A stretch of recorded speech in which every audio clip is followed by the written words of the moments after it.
a small boy, 4 years old. Sorry about that. Yeah, I do remote work consulting for companies, corporates, and I'm the founder of Remote Work Jobs.ch and co-living-switzerland.ch, and the founder of Digital Nomads Switzerland of the association. We founded the association in 2017. So 4 years in the association. Yeah, Rolf, please. And as soon as Lorenz founded this association, I also joined, maybe 1 year later or so. And ever since then, we started with the conference, and now we are on the 4th conference. I'm also co-founder of the Impact Hub in Bern, where we are now. I'm going to tell you something about that later. And I'm also doing automation and photography trips, and yeah, I'm also remotely working since a couple of years. Then there's Anita. Maybe Anita, can you unmute yourself and try to say something? Let's see if that one.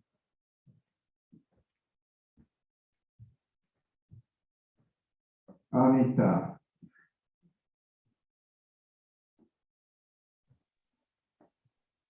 Anita is currently in Portugal. Yeah, and my connection is really bad, I realize. So can you hear me? We don't see you, we hear you, but we don't see you. My camera is on, I see myself on the... Maybe you have to pin me again, because I...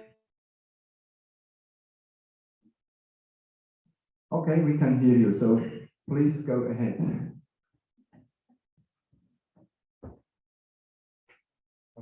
Okay. So, maybe wait with the introduction. Okay, here we go. Can you hear me now? Yes. Okay. Everything okay now? Yes, more or less. Oh? I'll make it short. Yes. I joined. Okay, I joined the. Now it's good. Okay. I joined Rolf and Lorenz just shortly after they founded, or they decided to make a conference. I do the social media management, and otherwise I work as a holistic health coach and breathwork practitioner, organize retreat workshops around the world, and now also working with the companies. I'm currently in Arizona, Portugal, and found one of the most beautiful co-working spaces I've been so far. I'm happy to be here for the conference. Cool, thank you very much. Then Lorenz, we also have Dora. I don't think she is here now. She wrote our press release, and like every year. So that's about the organization team. Lorenz. Okay, next slide, please. Okay, to our sponsors and partners, thank you very much to be sponsors and partners of this conference. We have Peaks. We will hear Rea is today with a speech about Peaks. We have Kaufmännischer Verband Bern and Kaufmännischer Verband Zürich, Syndicom and Impact Hub Bern. Thank you very much for your participation in our conference since 2, 3, and 4 years. And yes, next slide, please. Okay, you've recognized we are in Impact Hub Bern here. It's a center for innovation for entrepreneurs. We do different programs and workshops, and have also co-creation. What we're doing here, co-working, people come and work here. We have this 6 times in Switzerland now, with Zurich, one of the first. 10 years ago they started actually. We had our 5 years anniversary recently, last month. And yes, we are also like a new work company, so people can work from everywhere, when we started, I remember I went abroad for 1 year and still built the Impact Hub with my co-founders. So that was possible here. Lawrence. Just one slide, we will come back to the association. If you want to find the association website, you can see that in that QR code. It's in German, so the website is in German, but we have 3 Facebook groups, one in English, one in French, and one in German. The annual fee is 20 Swiss francs, so it's quite low, and you get a lot for that 20 Swiss francs. And I will show you before lunch what you can get with this 20 Swiss francs. The next General Assembly will be the 7th of December. It will be remote, and I'm happy to have as much members in that General Assembly as possible. You will get a pizza wherever you are in the world, or whatever you like to eat.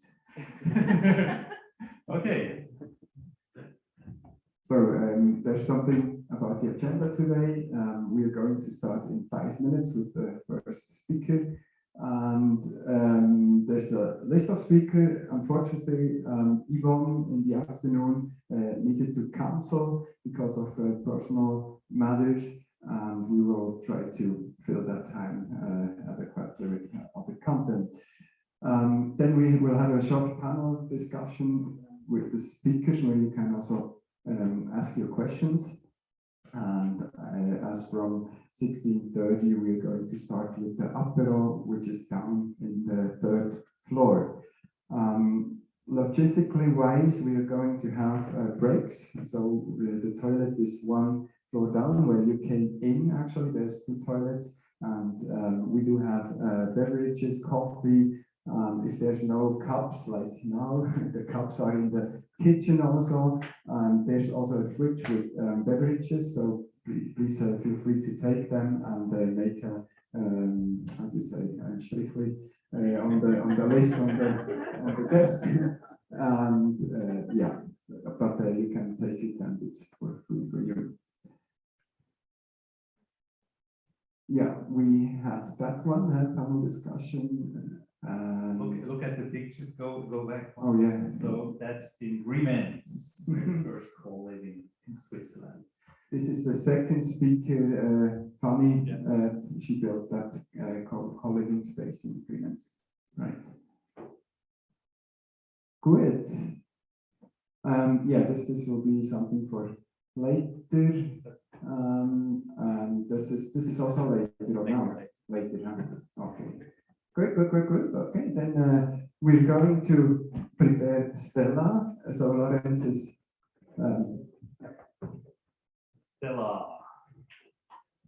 Stella Airoli, please welcome on the stage or on the desk.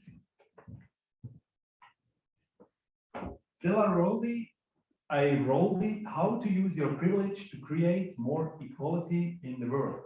Stella Airoli studied international law and worked for several organizations before founding the 22 Stars Foundation, social business with Ugandan friends in 2013 and the 22 Stars Foundation in 2017.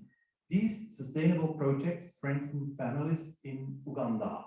Please, Stella, the stage is yours. Quick question, do I just press here or do I have a finger? yeah, you have one actually. You turn on the mic. Hello? Ah, yes.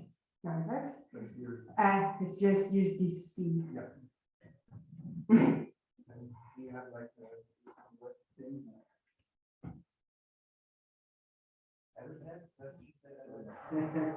Okay, then you have to press. Where is that? I just stand a bit here. So, hi everyone, nice to see so many faces. Yeah, my name is Stella, and today I'm going to talk with you guys how to use your privilege. Yeah, you're all digital nomads. I think you all travel a lot. And I'm going to share my story about how I set up the 22 Stars Foundation, which empowers families in Uganda. And I will have those 4 key areas. how you use your privilege when making a purchase, when supporting a charity, in your own business, and of course, while traveling, because that's what I think most digital nomads do over here. So this is my presentation outline. Don't get shocked because it's a lot of stuff, which I hope to do in 30 minutes, at least like the short version of it, but I will also share my presentation with you guys in case you'd like to read through it later again. So I will start with, actually this was what I want to start, but I can also start with this. So actually, yeah, what makes you privileged? Privilege. A lot of things make you privileged. For example, where are you born, your skin color, education, your connections, so your network, your start capital, your gender, your sexual orientation, and many more things. Does anyone else has a privilege which is not on this list? No one? Well, you can of course think that there's much more than only this. So guess what is my background? Actually, you already said it a bit. So if you guys paid attention, indeed, it's lawyer. But when I was a kid, I grew up in a privileged situation, I would say. I was born in Germany, then I moved to the Netherlands with my mom because my parents separated. My stepfather, he's Dutch. My real father, actually, he moved to Switzerland when I was 12 years old. So since I'm a kid, I'm, yeah, I said it like a mixture between cultures. And my family, my parents are quite strict, and it was like either you become a banker or a doctor or a lawyer, and there was not many other choices. So I decided to study law, and especially children's rights law, because of my background with my family separation. My brother actually, he just stayed in Germany, I stayed in the Netherlands. There was always a lot of things going on in my life, and that's why I wanted to focus on giving children a voice. But soon I started to realize that actually with Dutch law, you are stuck to the Netherlands. You cannot really work in another country. That's why I then did my master in international law, later on human rights, and I still focus on children. So you can imagine in the international context, if you focus on children's rights, you end up very fast with child soldiers. Not a very nice topic, but unfortunately it's still there up to today. I worked for several organizations all around the world, inter alia, a law firm in Curaçao. That was the only possibility to work as a lawyer outside of the Netherlands. Then I worked at the European Union delegation in China, also the advisory council for the Dutch government, so all type of things. But what I really missed was like the connection with actually local communities. A lot of things go wrong in development aid, in the development aid world, and that's why I started 2013, 20 to Stars, about which I will share soon a bit more.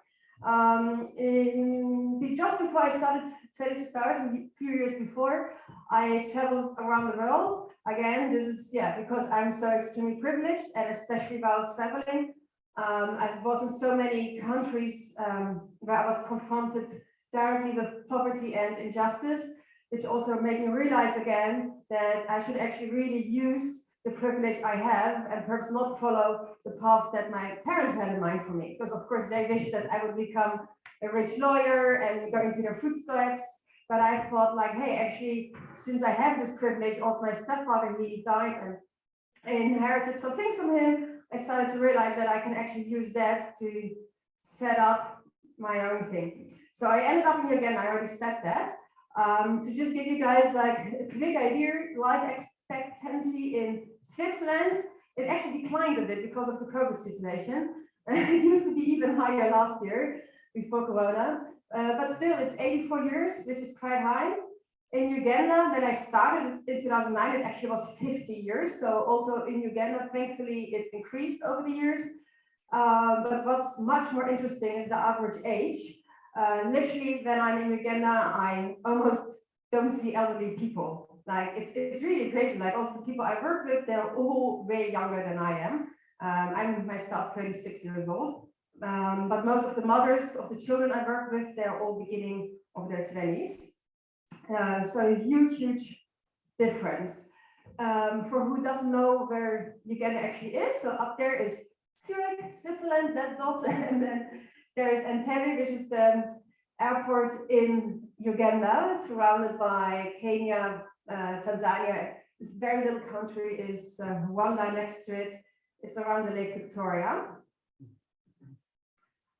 So yeah, what type of global inequalities are there actually? So I assume most of you guys know already this list, but sometimes it's a different thing, like once you start traveling and you're actually confronted with political instability, for example, which I experienced last year during the elections in Uganda, or when you actually are like me once in a remote area in Uganda and you get malaria and there's no access to a hospital. Yeah, so once you start traveling, you will find more and more of those. And all those inequalities, we decided with our foundation to focus on education. In Uganda, education is not free, so most of the children would not be able to go to school, stay illiterate, and work in a stone quarry, do like manual labor in order to literally put food on leg of the table. So why is there such a big difference between rich countries or countries in poverty? There are several reasons for it. So of course we cannot like change the world from one day to the other, because there's a lot of complexity behind this. Recently also like Elon Musk posted about it with the World Food Program, United Nations. Yeah, unfortunately I've seen that myself as well with the international organizations. It's very bureaucratic, very slow till things get done. Then also in many countries, there's not really like a system of invoicing in place. People are not used to it, especially the areas where we work in. People are illiterate, so how are they actually supposed to write or read an invoice? So all of this, of course, leaves a lot of opportunity for people to cheat, and that more the money arrives where it should arrive. As I already mentioned, in 2009, I went for the first time to Uganda because I was doing research for my master thesis about protecting girl child soldiers in the Lord Resistance Army, which was a rebel group led by Joseph Kony in northern Uganda. Thanks to Ida, the woman on the right side, I met Susan, who's on my left. Susan is a former, how do you call it, like survivor of the war in the conflict of North Uganda. She fled. She had her first children when she was only 13 years old. So when I met her in 2009, I was 23 years old. Susan was 25, and she already had like kids who were teenagers, like 10, 11, 9, 3 children. Back then, I was extremely impressed about the power of this woman. She was sitting in a stone quarry, precious stones, but because this was like so, I said it, physically hard labor, hard work, and she's also HIV positive. She was even diagnosed with tuberculosis, with cancer. At one point, she was not fit anymore enough to crush stones. So that's when she became creative, and she started to make those bracelets, which I'm also wearing, out of recycled paper. So for example, here you see a beer bottle eagle, it's the Ugandan beer brand. And she used the beer labels to cut the paper in triangle shapes and roll it up so she could sustain herself and her family. And for me, like that was just like, a big eye opener, how people can be so creative and also don't sit and just wait for help, but really like manage to get also out of poverty themselves. Because sometimes the worldview we have in Europe is that we always think like, oh, like people in Uganda, they need us to help them. And I think we often don't acknowledge and realize that also people within Uganda are capable of helping themselves. Or like Ida, who lives in the capital of Uganda, Kampala, for her it was also a huge shock to see women like Susan, who fled from northern Uganda during war and settled down in Kampala. Because also for Ida, this was not like a normal situation that women have kids at such a young age. So also Ida stepped in. She functioned as translator between me and Susan. Because Susan back then was uneducated. She could not speak English. She could not read, not write, nothing. So also people in Uganda actually help a lot. And unfortunately, the international development aid world sometimes tries to overrule what actually the local people on the ground want to do, and does often more harm than good. I was, in the meantime, between 2009 and 12, I purchased jewelry from Susan through Ida, our common friend. And I just did it for fun. Just once a year, I ordered a big box of bracelets. 2012, I came back to Uganda, and to my biggest surprise, that was the most touching moment ever, Susan ran up to me and she spoke English to me. I really still get goosebumps from it when I think about it, because that was just like this wow effect, because I also didn't know, like, would she actually receive the money that I sent for the jewelry? How was she doing now? Is she still alive? But as you can see, she is alive, her kids as well. Susan is on the right side in a white t-shirt, and the other three, Masika, Derek, and Peace, they are her children. Susan also sent her kids to school, and since Susan was able to talk directly to me, she shared with me her wish that I should help her and also the other women in the community by setting up a social business, 20 Stars, where we sold bracelets and other jewelry items, and then with the profit, we started to send kids to school. I'm not doing this video now because I don't think I have too much time. But yeah, it all sounded extremely nice with the jewelry. We also did some African fabric products. But then at one point, our biggest fuck-up story hit. And that was when we had to produce 4,500 zebras for our American clients. The whole production process was a huge mess. It already started that initially we got like unicorns made, because I just sent a picture to Susan, and yeah, she didn't realize like it was 2 ears. so I got like unicorns. Thankfully, I asked her to take like pictures of the unicorn from different angles. So at least I found out quickly that yeah, she made unicorns instead of zebras. But then we had like a huge miscalculation with the weight of those little zebras. They were twice as heavy as we expected. So our shipping costs also were much more expensive. In the end, we managed to sort things out by like working with a different shipping company. But we definitely didn't make any profit on this. But at least we kept like our customers, they didn't run away. They got their zebras in the end, they were happy. But for us, it was like a big learning lesson. Because we spent so much time in it that we thought like, all right, maybe it's not the best thing to do. So this is obviously like the downside of a social business model. Yeah, sometimes our customers will not be happy when our products were in the wrong colors. I mean, everything is handmade, but still, like, there's such a cultural difference between Uganda and the Western world that for certain clients, they cannot like imagine that you cannot always find the right colors on the market. Yeah, then by times indeed we had like too high shipping costs.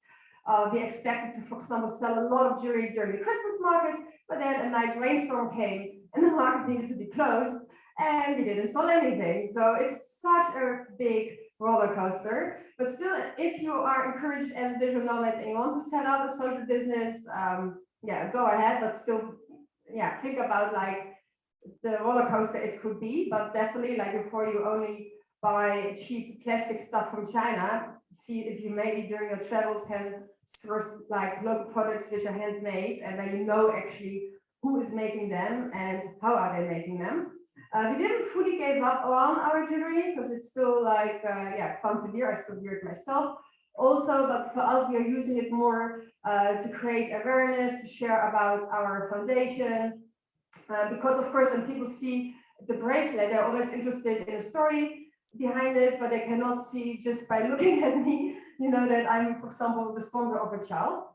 So we're still using it. It's a separate business model from the foundation, because this is like product-based model where we generate funds for the foundation, we pay taxes over it.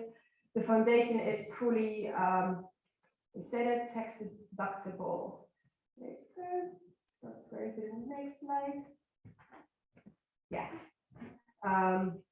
As I already said, still like if you want to go into the social business model, we can still do it.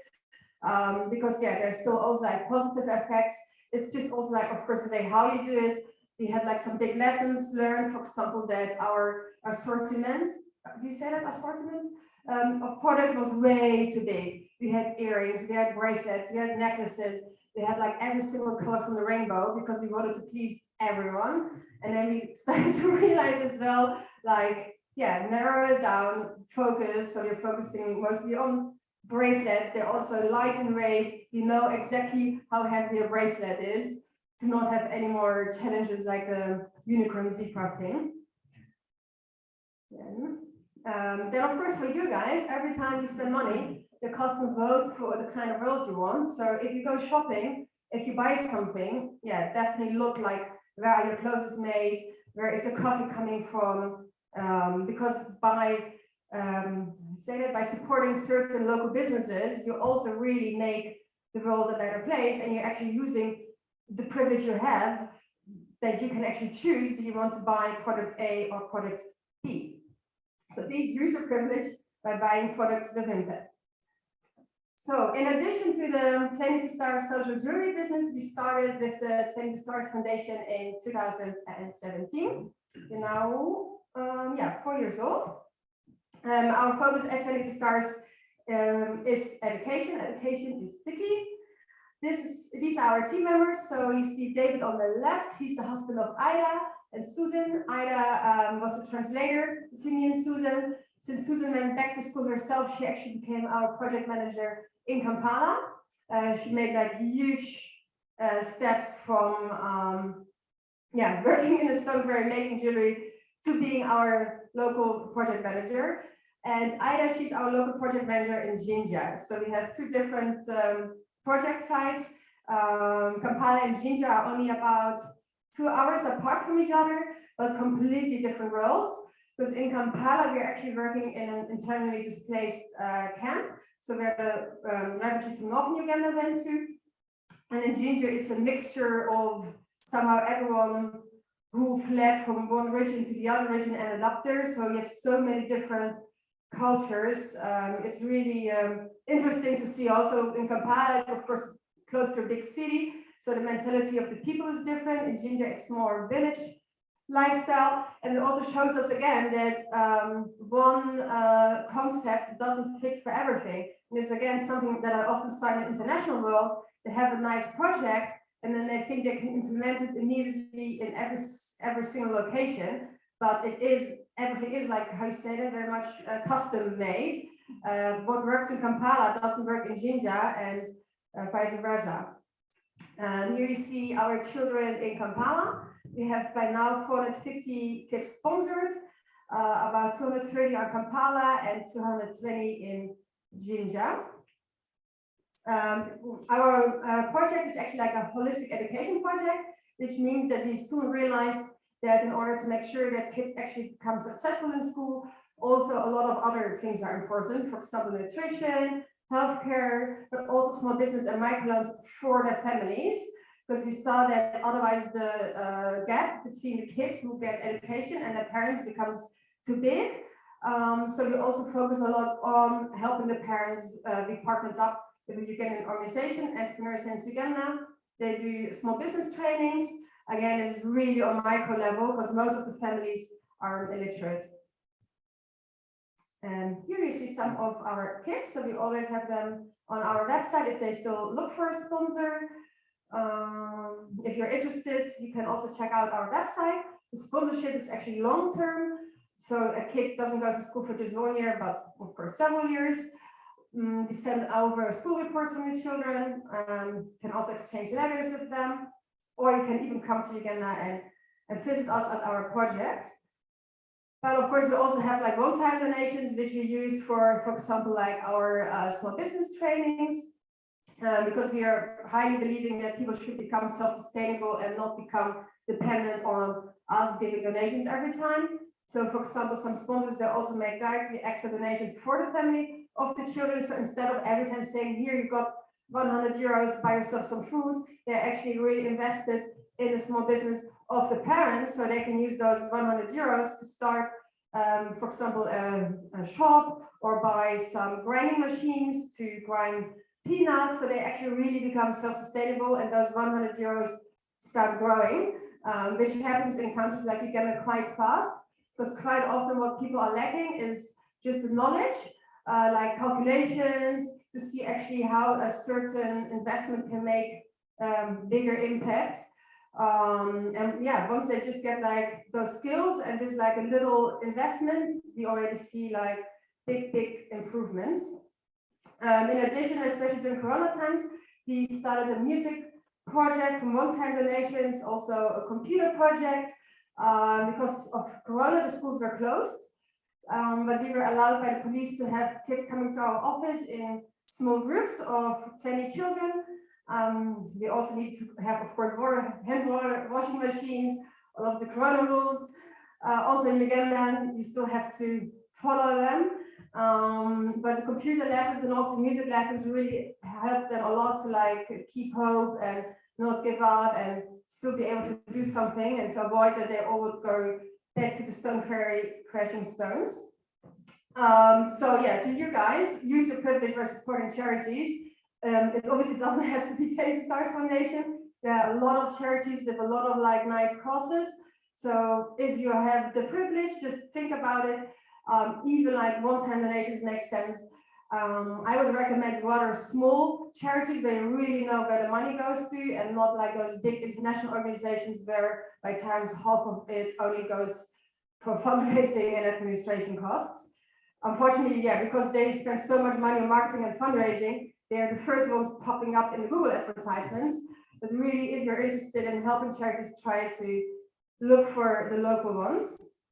I would say like one of our success formulas for our foundation is that we work remotely. So we kind of like copied the digital nomad concept. So to lower also office costs, we don't have like an office. And you can have, of course, our childcare centers, but then me again, like I'm nomadic myself. So I travel, whenever I travel, I speak at a conference or I do it remotely. Also our sponsors, they live everywhere, so we don't have like meetings with them in person, but we organize Zoom meetings by time. And this whole taking things online has really the advantage that you can save so much on certain costs. And also thanks to working remotely, our team in Uganda became much more independent. I myself about 4 times a year in Uganda, but then often I'm also not there. So during Corona last year, the airport was closed in Uganda for about 6 to 7 months. And we saw a lot of organizations completely collapsing because suddenly like the founder or the Western project leaders couldn't be in Uganda, and then nothing happened anymore. And because I'm always in, out, our team is really good trained in having Zoom meetings with me as well, and uploading things in Dropbox and really doing things online and remotely. And we, yeah, like what you said, like we copied a lot from the digital nomad world on how to do things, also regarding sponsor contacts, how to speed things up. Ah, yeah, that's also actually a nice one. I almost forgot. Susan actually went with me also to one of the digital nomad conferences, Nomad First, where I also met Anita actually a few years ago. She was supposed to come with me also last year to Europe, but then unfortunately Corona came, so but hopefully next year again. Yeah, the second formula is we have indeed a close relationship with our sponsors and donors. And again, I would say this is thanks to this whole remote model, because most of our sponsors live anywhere in the world. They're also used to using Zoom. There's so many communication tools to make also contact with sponsors quite easy. Yeah, Susan and me, we also invest a lot of time in it by either writing them like thank you cards, or mostly doing this like online digitally, and then we send them out. 5 minutes, yeah. Then I will speed up a bit. So this one I will do fast. My boyfriend, I met him in Uganda. He was our best sponsor, and we got his whole family actually also involved in our foundation. So yeah, use your privilege in your own business.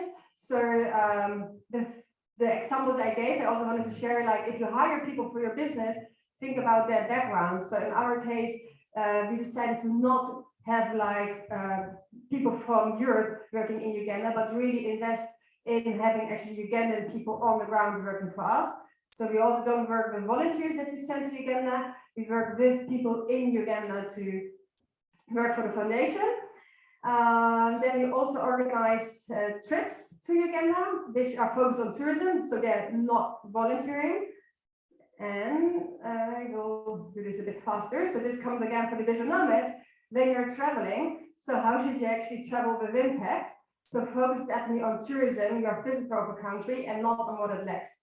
Unfortunately, a lot of big organizations, they portray Uganda and other African countries as countries which only have like children running around in dirty clothes, everyone is begging for food, begging for money, which is such a harming stereotype because it's just really not true. If you travel to these countries, you will see that it's really like a beautiful place to visit Uganda. It has many national parks, it has amazing restaurants and so on.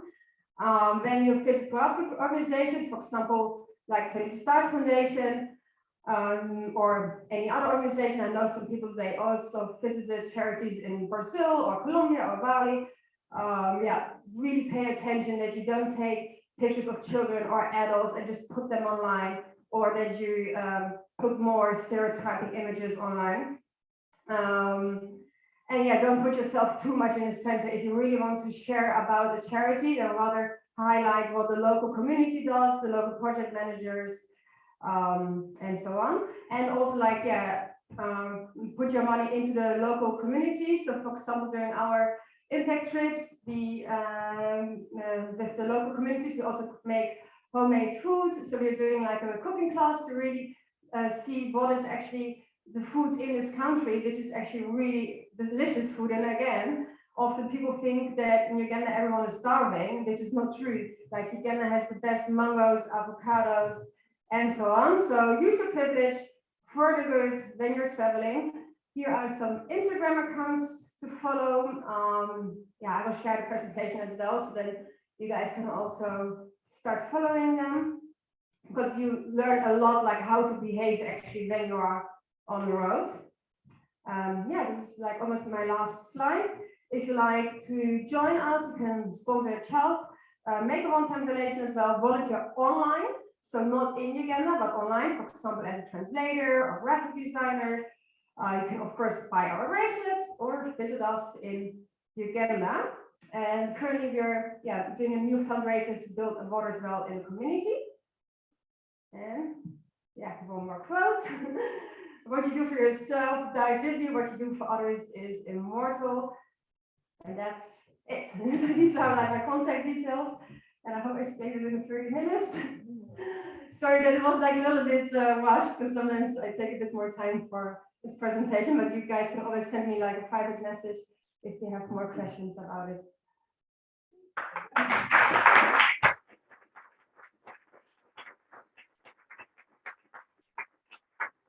Thank you very much, Stella. I have a little gift for you.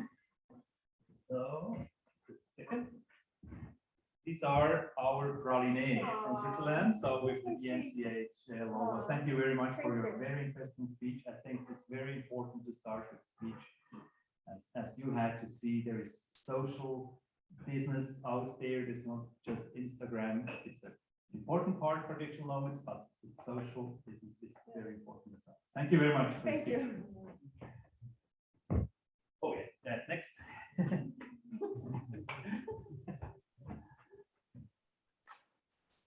Rolf, are you ready? Yeah, Fanny. Can you hear me? Yes, Hello, I can. Fanny. Hi. Fanny is Greece and will be our next speaker. She is the remote speaker, Fanny Gallo. How to define your purpose-driven project and bring it to life. That's the title of her speech. Fanny Gallo has built 3 companies. That's right, Fanny, no? Yes. 3 companies that now serve a global audience. For example, the first co-living space in Switzerland, as I showed in Riemanns Valley. First co-living space. So you are a pioneer, a real pioneer. She loves working on topics around entrepreneurship, digital nomadism, self-development, and working with companies that are making a positive impact on the planet and on people. Thank you very much, Fanny. The stage is yours. Thank you, Lawrence. So let me share my slide in a second. All right. All right. I think you can all see my screen, right? Yeah. All right. So thank you, Lawrence, for the introduction, and thank you for inviting me today to speak. I wanted to start with a story, actually, a story that just happened to me literally last week. So I was at this restaurant with a woman from Ticino, actually, randomly in Crete. I met her, she's from Lugano, I think. And she was telling me how so often her and her friends get together in, for an evening, and then they talk about all the cool things they could create, all the apps that they could create. And then they just talk about it the whole night, but then do nothing, only to find out a couple of months or years later that someone has actually done exactly what they wanted to do. And my first question to you is, how many of you can relate to that story? How many of you have this idea inside your head that of something you could create or how your life could be different? And then you spend hours and hours and hours talking about it, but then you don't do anything, only to find out later that someone else is doing exactly what you would like to do. I know this story super well because this story is also my story. It's also how I got started, by talking and not doing anything. So I just wanted to share this quote that I found from Howard Thurman. And he says, "Don't ask what the world needs. Ask what makes you come alive and go do it. Because what the world needs is more people who have come alive." So my question to you today is, what is it that makes you come alive?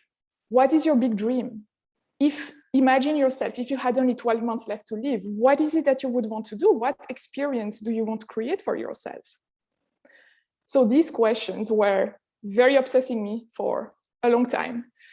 At least as soon as I finished my studies, I had this big dream of what my perfect job would look like, what my dream life would look like, only to find out after a couple of job interviews that it was not going to happen unless I did something. I created my job and my lifestyle. So I was kind of disappointed, but then that actually pushed me to go on a mission to create that perfect job. And that's how I started Swiss Escape in 2016. So as you can see on the picture on the left, that's a picture from Grimans, where we have our co-living space. And we started that not knowing anything about entrepreneurship, not knowing even how to create a project. I didn't have any studies in entrepreneurship or business background. I had a master's studies in communication and economics, and that's that. So Swiss Escape is, to give you a bit of context, a co-living and co-working in Valais, where we welcome entrepreneurs, digital nomads, remote workers, freelancers from all over the world.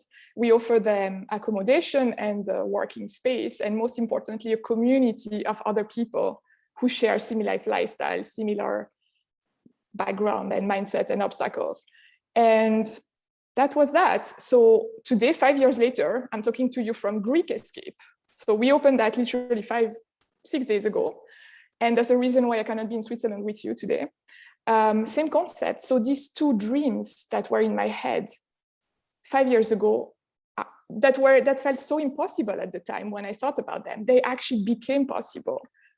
And I'm going to explain to you in a minute how you can do that as well. Last thing about me is that as soon as I achieved my dreams, I thought it was a bit boring, and I got bored because that was done.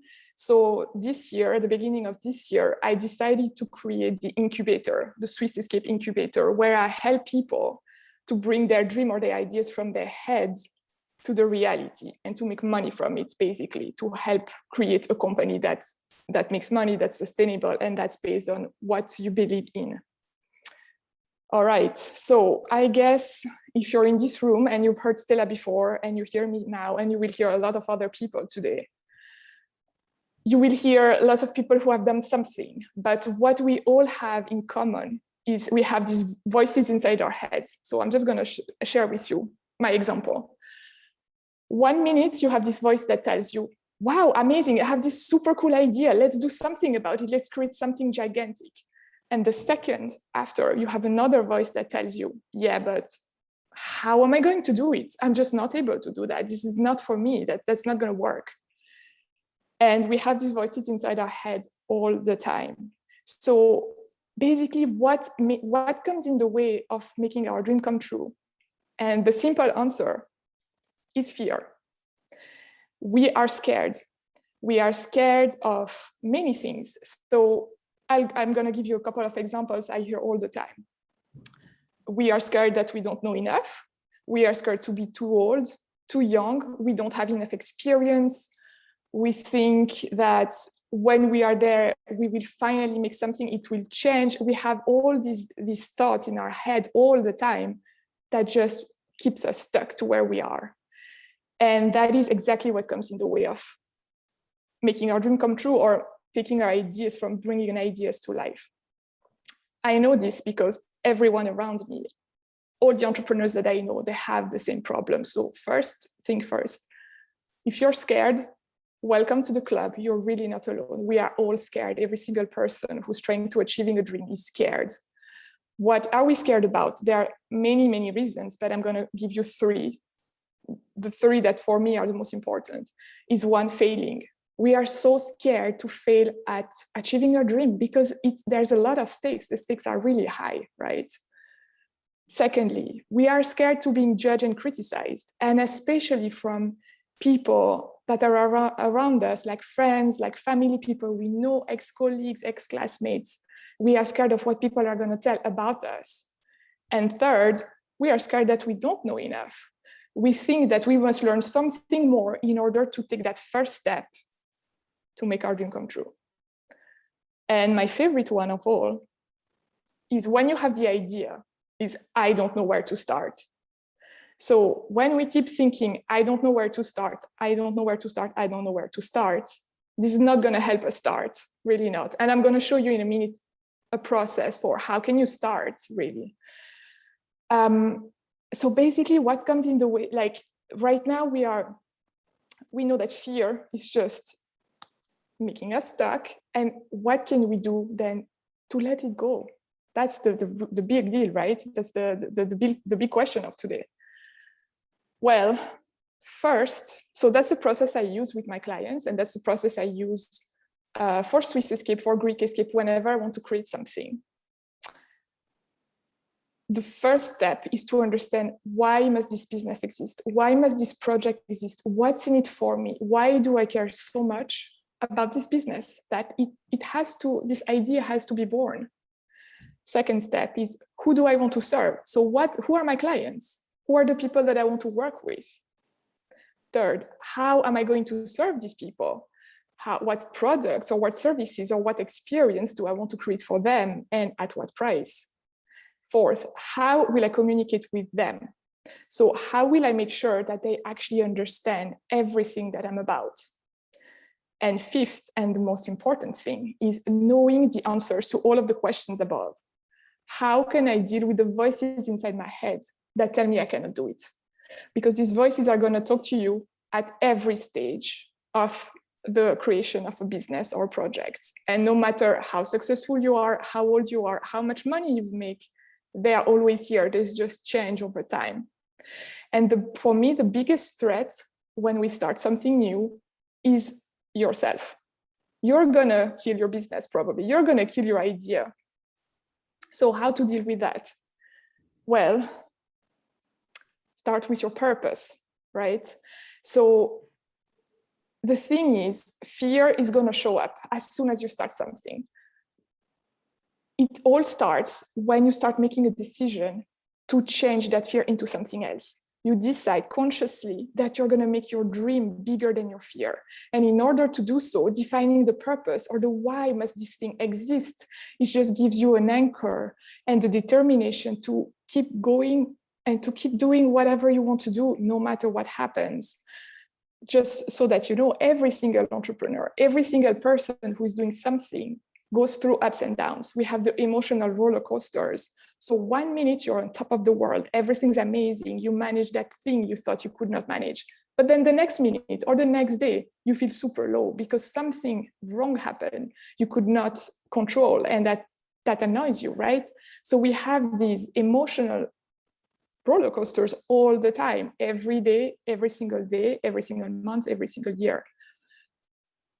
the purpose is the thing, it's the anchor. It just acts as something that gives you determination to go through the fear and to keep doing it no matter what. So how do we define our purpose? Because now the second problem that I hear all the time is, okay, I have no idea what I want to do with my life. And that's not helpful, because if you keep thinking, I don't know what I want to do with my life, I don't know what's my purpose, you're not going to find out. So there are two exercises that I love and that I do all the time with my clients, and I do also for myself. There are probably more, but those are the two that I can give you today to as a starting point. Number one is to understand who you are. What are you good at? What are your strengths? What are the things that you already know how to do? So you are the starting point of the business. You don't need to know any more than what you know now. Just starting from that place of right now, with the skills, the skill sets, the competencies, and the topics you love. What is it? Who are you, and what is it that you care about? So those are the three questions. Like, first, what is it that makes you come alive? Why? What is it that you care about, really? Second, what comes to you naturally? What topics are effortless to talk about? What are your strengths? What are the things that you already know without studying anything more? Third, what are some accomplishments that you've achieved already in your life? What are some things that you're super proud of and that you can help someone guide through, or you can help someone go through with you, right? So those are the questions that help answer the question, the bigger question of who am I, right? With the purpose. And then the second big piece of that is, what are you trying to achieve? What do you want to achieve? In this case, you can get inspired by others, because other people are actually acting as role models. If you think about, take one or two or three people that you admire. It could be a person that you know, it could be someone you don't know, it could be a celebrity, historical figure, fictional character, it doesn't matter. But what are these people doing specifically that inspires you? How do they live their life? What is their job? What do they care about? What do they believe in? And start making the list of everything that they do that you care about. And just so that you know, if you see these things in people, that means that those are the things that you also want to achieve. And you can think as if, okay, what do I do? What must I do in order to achieve exactly the same thing? So the biggest thing, the biggest threat that's going to happen, and I'm going to finish on that today, is to think that if you travel to the place, if you meet someone, that the answers to your questions will come from outside. They will not. The thing that's going to help you find your purpose is to ask yourself the question, and the answer must come from you, not from anyone that you're going to meet, not from traveling somewhere. I know this because I've been traveling around the world, hoping that one day I will know what I want to do with my life, and that never happens. When you come back home, you always just feel more miserable than before, because the answers are still not here. Because the biggest mistake to believe is that answers come from somewhere else when they come from inside.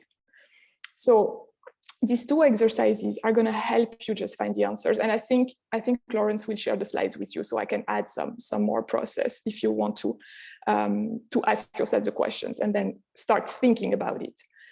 Just so you know, this is a process. It's not a one-time thing that you find the answer in 5 seconds. It takes time. And usually for me, when I start working with someone, it takes about 3 months until we have something that's like concrete and a business that's concrete. Now, the last thing and my number one tip that I want to share today is surround yourself cleverly. So no one brings a project to life alone and goes through it alone. You need help. As simple as that. You need help. You need help from mentors, from people who've done the same thing before you, from role models, whoever that is. And also you need help from the community around yourself. So that's why, for example, for me, I created Swiss Escape and Greek Escape because I'm surrounded with other entrepreneurs. And every day in my house, there's someone who has the exact same problem as I do.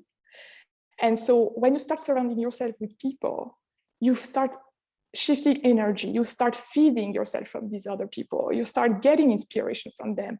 You just understand that all of us go through the same fear and we all have the same dreams. And as long as we keep going, this is how you go from fear to a dream that is born. And that is my number one tip. So I want to finish today with this question. And this is the most important one. If you can just remember one thing from everything I told you today, is that if you knew that you could not fail, what is it that you would want to do? What do you want to do if you were not scared? If you knew you could not fail, if failing was not an option, what would you want to achieve? And then when you have the answer to that question, think about what's the first step, baby step. It could be big, it could be small, but what's the first step that you must take in order to achieve that dream, that idea of yours? And go do that now, because talking about it, thinking about it is not going to help. You need to take the action. And even though it's scary, it's going to be scary. You need to do it. Everyone does it. Everyone who tries to achieve their dream is scared. Just remember that. Okay. And if you have any more questions, you can check out what I do on SwissEscapeIncubator.com. So that's how I help people create their own projects. If you need a community of entrepreneurs, you can join us in Greece. We are at Greek Escape, greekescape.co, or in Switzerland, in Valais, swissescape.co. You can always contact me by email here, hello@fannycalo.com, and I can answer all your questions. And I know now we have a bit of time. So if you have any questions right now for me, I'm happy to answer them. If you don't, please ponder over this one. That's your job for right now. And I wish you a very nice day and sometime in Switzerland. Thank you very much.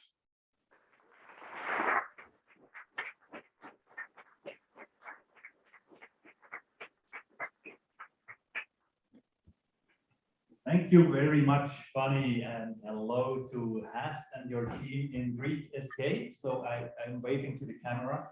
And now we open the Q&A sessions. So maybe there are questions in the room, maybe there are questions online.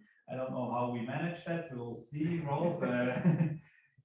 Probably we start with the room questions here. And please, everyone, remotely, please put your question in the chat.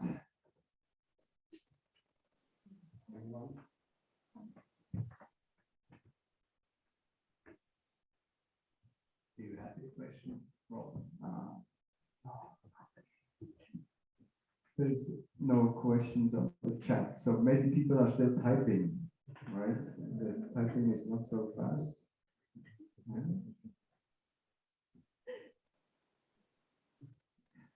Okay, maybe then, yeah, I will make up the questions on how funny. Yeah, I've been at your Swiss Escape. You started a couple of years ago, right? Like yeah. 4 or 5 years, right? 5, yes. How was it in the beginning? You needed to rent space, and then yes. What was it full from the beginning, or did you like did you have the whole house for you like for half a year empty? And how was this financially wise? How did you cope with that? Okay, it was a big mess. I can tell you, it was scary first. So that's the first thing, very, very scary. But in terms of like logistics, how it was. So, well, we decided to start in Switzerland and in Valais specifically, because that's where I come from. That's where I have all my network. And that's where it was easiest to start. And we picked the house because we knew that specifically in Grimont, I'm sure all over Switzerland is the same, all over ski resort in Switzerland is the same. The thing is you have seasons, right? So you have lots of tourists during a couple of weeks and then no one. And we thought, okay, what if we just put nomads, fill in the gaps with nomads? So basically we struck a deal with a landlord and we decided, okay, we're gonna just take the houses the way they are for tourists who come to ski usually. and we're going to fill the gaps with nomads. And that's what we did. That was just as simple as that, renting the houses. Okay, sounds simple, it was really not, but renting the houses and taking the leap of faith. So the hardest part was taking the leap of faith. Yeah, that's what I would say.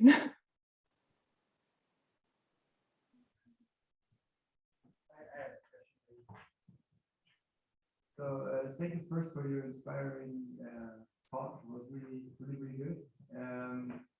I was wondering, how do you cope with failure? So because as an entrepreneur, you make some failures that's obvious. Yeah. And how do you cope with that? Oh, such a good question. I think we have failures probably once a week. I don't know, once a month, so often. How do I cope with failure? Well, first, to understand that it is not possible to not fail. It's like when a child learns to walk, right? A child, before they walk, they must fall 1,000 times. And it happens the same. When you do something for the first time, you create a new project, you're not going to be good at it at the beginning. You're just not good because you haven't done it before. So understanding that you're going to fail, you're going to fall, and that's okay. But the tricky part is, how do you come up from failure? Like, right, how do you, once this thing didn't work, how do you come back on track? And for me, this is where the mindset work comes in. This is where, when you have to deal with the voices inside your head that tell you, you failed, you're a failure, blah, blah, blah, blah, all of that thing. And to understand that, first, you're just a human being. Every single human being is going to fail at some point. Success doesn't exist without failure. So what specifically I do? So for example, there was a big project that happened to me this year. Well, that did not happen actually to me, that I put lots of time and energy and just did not happen. Give yourself the time and space to be okay that it didn't work, and that's fine. You're a kid, you just took a step and you fell, and this is just what happened again. It's nothing personal. People are not against you. The world is not against you. It's just you tried, you did your best, and that was that. First step. Give yourself space and time to deal with that, whatever emotions. And for me, I just use a lot of journaling, to be honest. I write down a lot of things, everything that frankly I'm sad about that didn't work, that I wish would have worked. And then I also think, okay, why did I fail? And what can I do better for next time? So you have to learn the lessons of your failure, right? What is the lesson? What is the things that you overlooked? So that next time you do the same or something similar, you avoid the mistakes that you've done the first time, and you keep going and keep going. So it's very much a cyclic road, right? It's a cycle. You start with something, you do it, it goes or it fails and it goes down, and then you start again and you start again and you start again until it works. Yeah. First thing, and the second thing is not a joke, but surround yourself with other people who have failed. Talk about your failures with others, because you'll see everyone has failed something. Everyone. Yeah.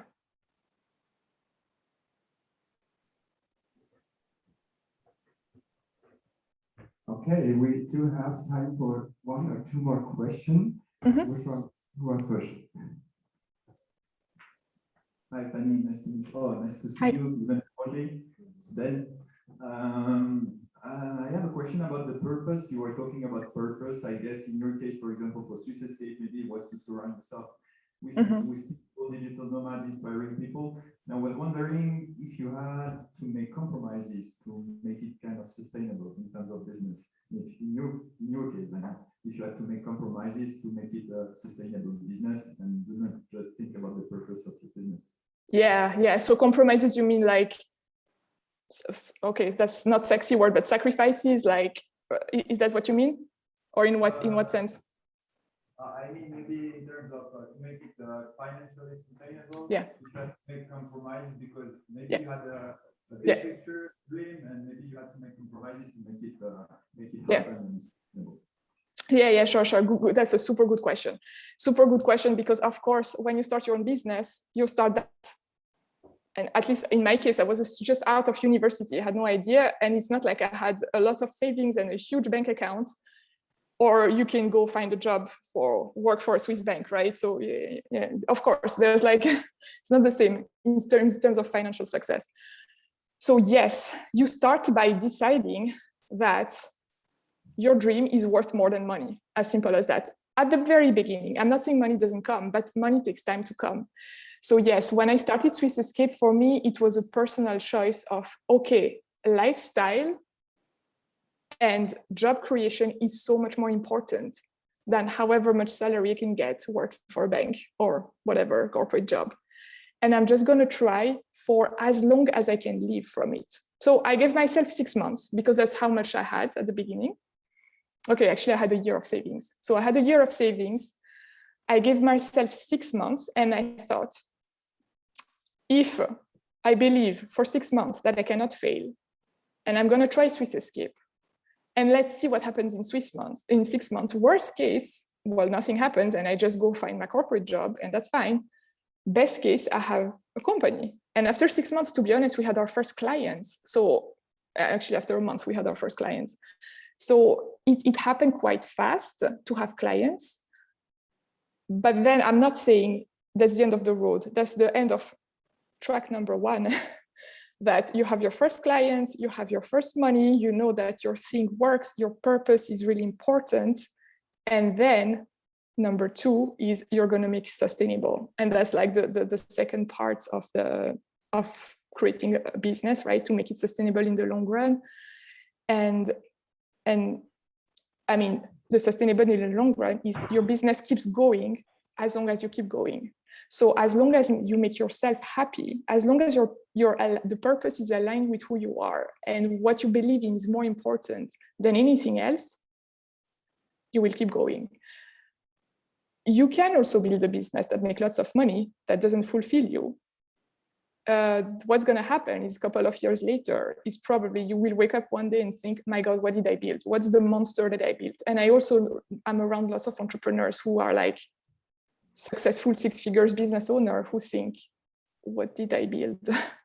What's the impact that I have? So for me, the purpose is the first step, is what impact do I want to have on the world and on my life? And how can I make myself happy every day?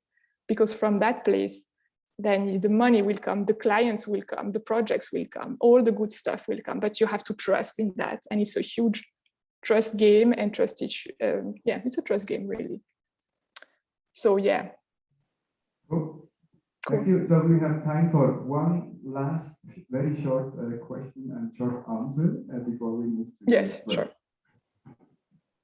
Many thanks for your very inspiring speech. Actually 2 questions. So first question, as I understood before, you had to fill some time with Nomads, right, because of the seasonal issue. So how did you scale your business from the beginning to the current stage? And the second question is, how much time did you need to become profitable with your business? All right. Yes, I can do that. So I didn't hear the first question, but the second, how much time does it take to become profitable, right? That's what you asked for the second question, sorry. So how much time? So it really depends on your lifestyle. It really, really depends on your lifestyle. Because for me, when I started Swiss Escape, I decided at the same time to start being nomad. So if you don't spend 12 months in Switzerland, but you spend only 6, that was my case. I spent about 6 months in Switzerland and the rest in Spain, Budapest, Lisbon, all these places that are cheaper, is to understand that, okay, how much money do I need to make in order to live? That's the first question, because in the end, what you want is like, your business supports you, right? So what's the lifestyle that you want to have?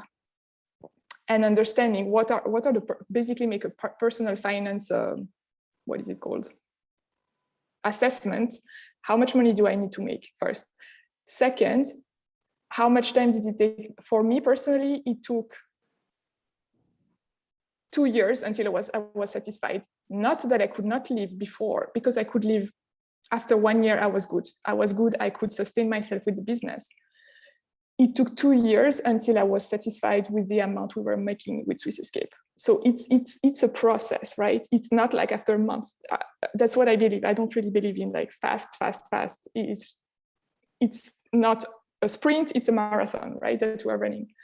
So yeah, that would be my answer for you. And I could not hear the first question, so I don't know if I answered it somehow or not yet.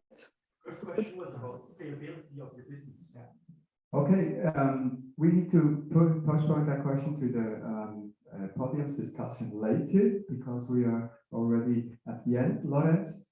Just short, funny, thank you very much. I send you that chocolates chocolates to Greece. We will eat these chocolates right now in the break, but I have another packet for you, don't worry. So we'll share these chocolates the next time when we met on the Gurten, because when I meet Fanny, we always walk to the Gurten after some meetings up there, and I take the chocolates with me. Thank you very much, Fanny. Thank you. Enjoy, guys. Thank you. Bye.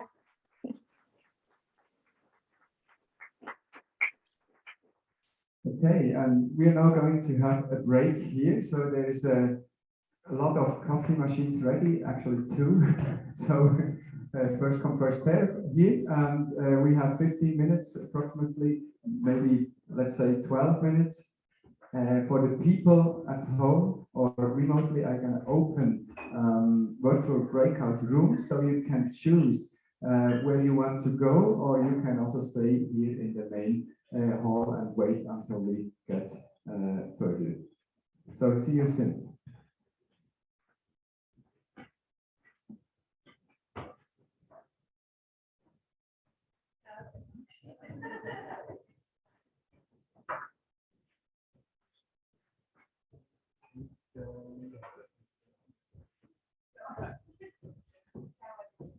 So for the remote people, maybe in addition to the rooms, you should see there's a pop-up coming below, and breakout rooms it's called. So you can click on it and then choose a room, what topic you are interested in.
Vocês ficam assim, das fontes, sensacional, vocês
Gut, das Pölseli ist leider auch schon ein bisschen vorbei. Wir haben am Mittag eine lange Pause, wo man sich nochmal ausführlich unterhalten kann. Nämlich etwa von 12 bis 2.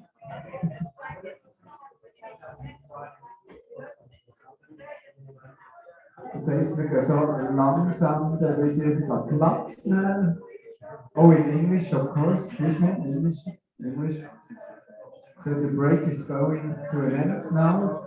We will have another break, lunch break at noon for 2 hours. So there will be enough time to share and talk.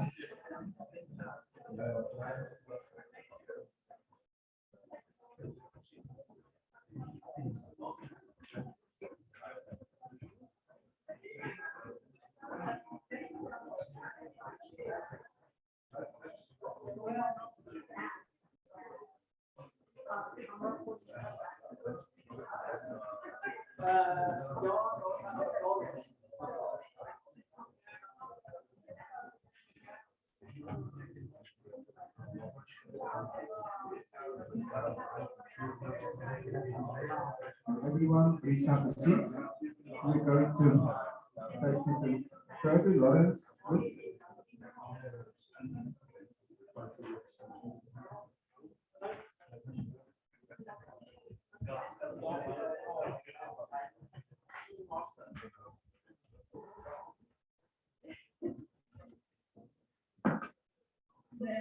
Okay.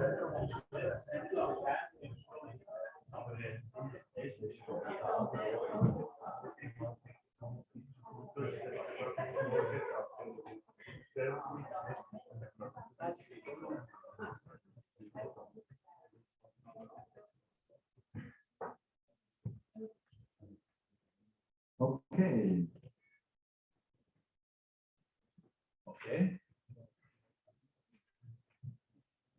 Okay, take your chocolates, have a break. Welcome back. We are going to the next keynote now, from social impact to co-living spaces in Greece and Switzerland. We're going to business topics. Lukas Sprung. Welcome, Lukas Sprung, on stage. 5 steps to mastering your business as a digital nomad. Lukas Sprung has been an independent entrepreneur since 2014. He's an expert in founding and scaling of companies. Attention, he has built seven companies in different countries like Estonia, Dubai, and Switzerland, 4 of which he has sold in the last few years. Lukas, the stage is yours. Thanks. Thank you very much. Yeah, welcome to 5 steps mastering your business as a digital nomad or as an entrepreneur. And to be honest, I'm quite nervous because it's my first speech in English, my first speech in front of people since 2 years. So I made a little script for me. So I will a little bit hiding behind my laptop, and so sorry for that, but yeah, let's do it like this. So I'm Lucas, born in Switzerland, living since 2019 in Dubai, and I'm the founder of Consulting. Why I'm here and telling you something about business strategy, business growth. And my goal was always to build a business that brings me joy, that brings the customer joy, value, and of course the goal that I can live from the revenues I generate from my business. And especially as a digital nomad, it is enormously important for most of the business founders to be free, so to have this feeling of freedom, and of course also that financial freedom. But as everybody knows, not everything is easy at the beginning, and you get like hardly caught in that hamster wheel. And maybe it's like a golden hamster wheel if you like generate a lot of revenue, but it's still a wheel. And yes, I also have this like in my 2 first companies I built in 2014 and 2015. And I still have my lessons learned every day. So since 2 years and after 7 companies, I teach business owners how to get out of this hamster wheel, how to get out of the roller coaster as a business owner, to get like more time, more freedom, and more profit. What you will learn in the next 30 minutes. I will show you how you can work without getting caught in this day-to-day business. I will show you how you can get more clarity, more revenue, and more time for your business, and even more time for yourself and your loved ones. Those are all points from my own experience. So I really hope you can take like several things from this short workshop into your life and your entrepreneur journey. At the end, we will have a little bit a Q&A session if there is enough time. So otherwise, there is also the podium discussion.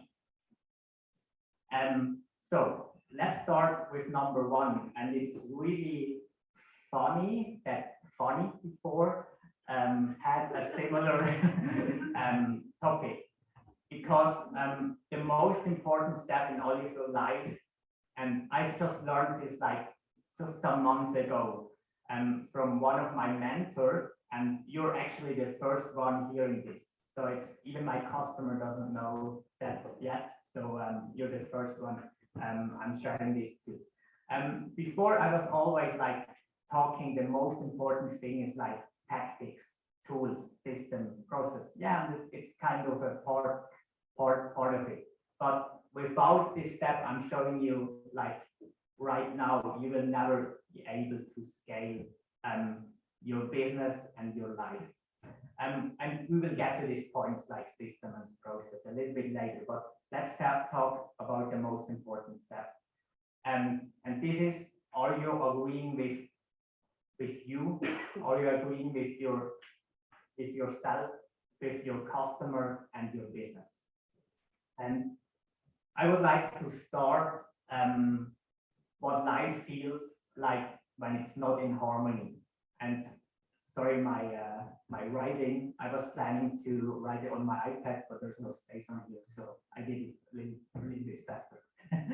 So, and I would like to start what life really feels like when it's not in harmony. It can be that from an outside perspective, like your life looks perfect and wonderful, but from an internal view, you're like totally not aligned with yourself, your customer, and your business, or just like one of them. And here are some symptoms when your life is out of harmony.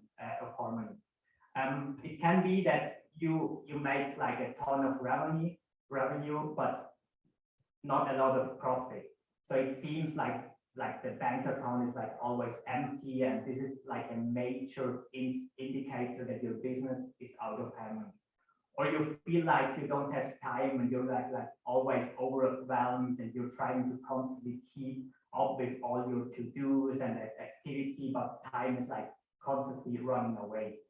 So it could be you feel like you're running like uphill, you're like in a hamster wheel, but you do not actually know why you're running always like uphill, or you're stuck inside a pattern and you do not know the way out.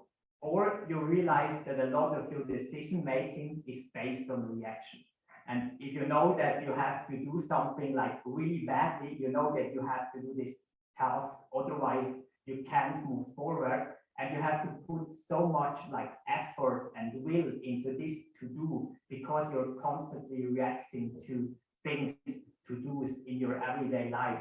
So you have not 100% control over your daily tasks. And the truth is, a lot of people think that money fixes the problem, but I tell you, it does not fix it. You have to solve those problems now. You have to solve everything that is not in harmony or out of alignment before you start with everything else. You can never throw money like on those points and hope it just like goes away. The problem is because most of the people, let me just, can I just type next? Oh, thanks. Yeah. Because most of the people run this pattern here. Once blank, then blank, which will blank. So once I'm a millionaire, then I will have the time to spend for myself or my family and my friends, which will solve my problem, why I'm depressed. Once I'm a millionaire, I will able to pay my team what they are worth it, so that they are more effective. And this statement stops you from everything you want, and it stops you from building a reality that you are actually in. And this scarcity mindset stops you from being happy a lot later than you could be now. And then, you know, when you get this 1 million revenue, then it will be the same sentence, but with 2 millions. You just replace the sentence, and it will be like, so you're constantly like stopping yourself from being happy, and it makes it really hard to enjoy life and enjoy business. And I can tell you this because I was there. Once I hit this, then this. It did not work out. Once this, it did not work out. You will always replace one statement with another like goal sentence. And what we are doing so is that we are push our happiness in the future. We rob ourselves the present moment. Because we think that the future will be like brighter as the present moment, and I try to give you in the next slide some tools that will help you to be aligned with your customers, your business, and yourself. And yes, it will take some time to change. It will take time to change your operating system, and it will take time how you see the world. And I know in this short time we have together this morning, it is impossible to change like everything, but I really hope to give you like some tools and frameworks that will help you with this. So that's where the harmony triangle comes in place. So only if you're like aligned and balanced with you, with your business and your customer, you can be in harmony with your life mastering your business. So if one of those parts are off, then the whole thing will be off. If one of these parts makes no sense, you will have like massive symptoms inside your business. So let's say you're not like paying yourself enough, or you're living out from your saving. So this is not going to work from you. So you're not aligned with your business. So let's talk about a second scenario. Let's say your business you're building and you're always like the last get paid. So you're paying your bills, you're paying your team, but at the end of the month, you're just getting maybe like 2-3K or nothing from it. And then you're asking yourself, so what I did in the last months, I spent so much time for my business, but there is nothing coming back. And this is just like one example where you and your business are not aligned with each other. Let's look at the other part. You're maybe like undercharging your customer, which will result that you're not getting paid enough for your work. So everything you see over there is in relationship in this triangle, or has to be in relationship for a sustainable life as an entrepreneur.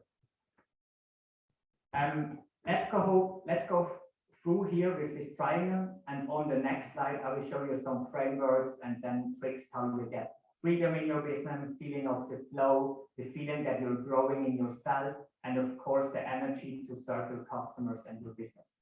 Inside your business, we want to have like profit. We want to be aligned with. We want to have a future, at least for the next years from now. And then when it comes to our customers, that we truly care from them, that we are connected to them, and that we see their growth and see the results we are giving to them. So I will show you some frameworks and tools, but where should you begin first? And this is where the magic happens. A lot of people always start with the business and the customers, but you should always start with yourself. Because if you are not in harmony with yourself and not aligned with your business and customer, you will always have to struggle to run your business. So let's dive into some exercise. Let's speak about the 6 blocks exercise. So they are like 6 blocks in your business, and it does not matter which business you're running. It's always the same. It's marketing, sales, mindset, finance, operation, teams, and delivery.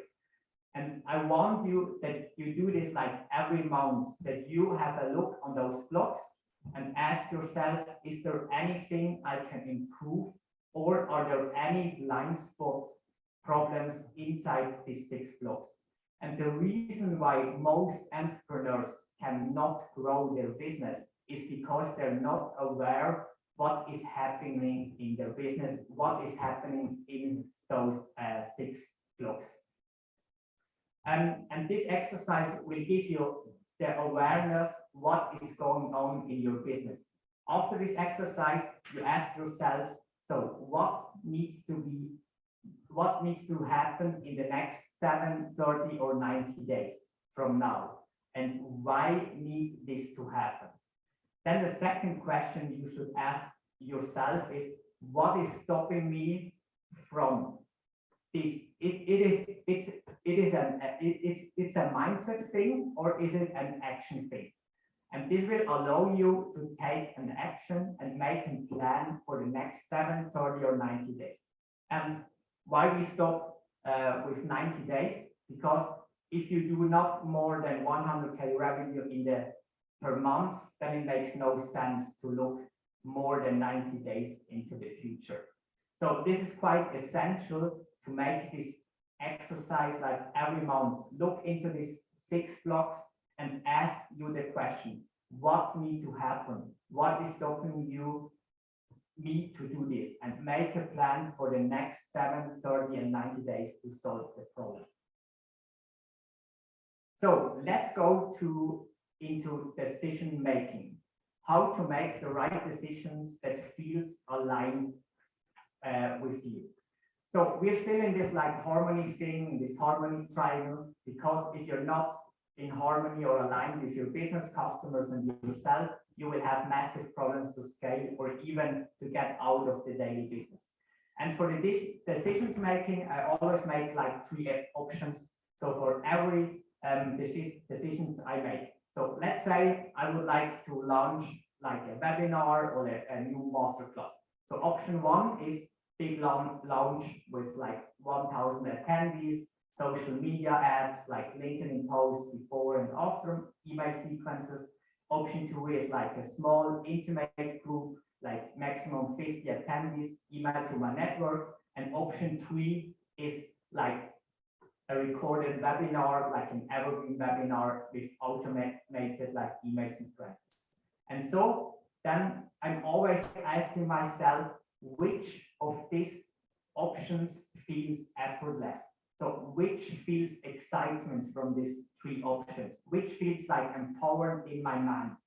And I suggest you to make this exercise not in your office. You can do this when you take a shower or like walking around in the mountains. And if you start with this, the decision will come from your mind, from your heart, and from your body.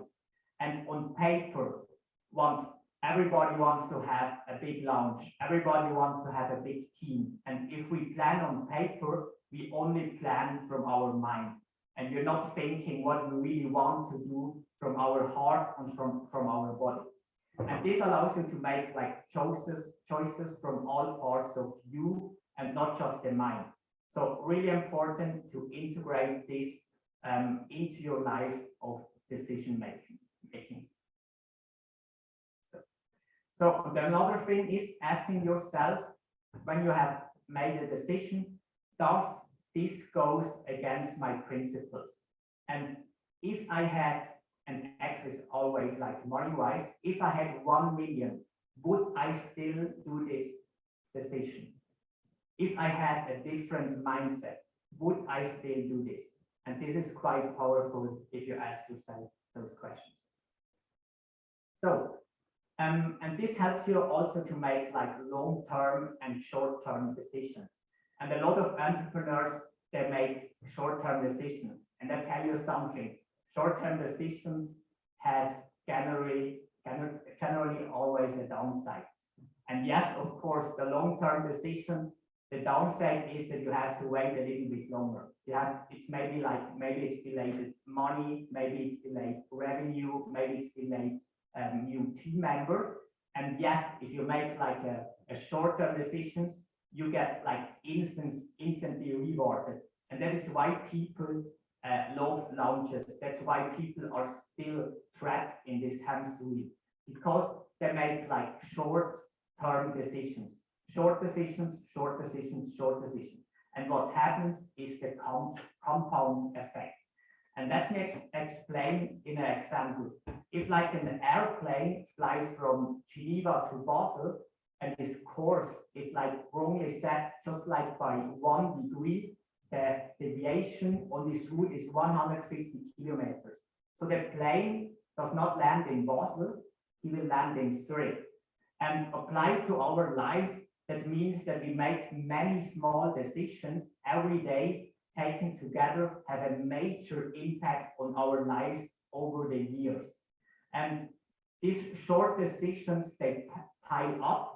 And then the compound effect is that you maybe have like a massive tax bill you cannot pay, or is the fact that you build a business and you have no money left, or your team member leaves.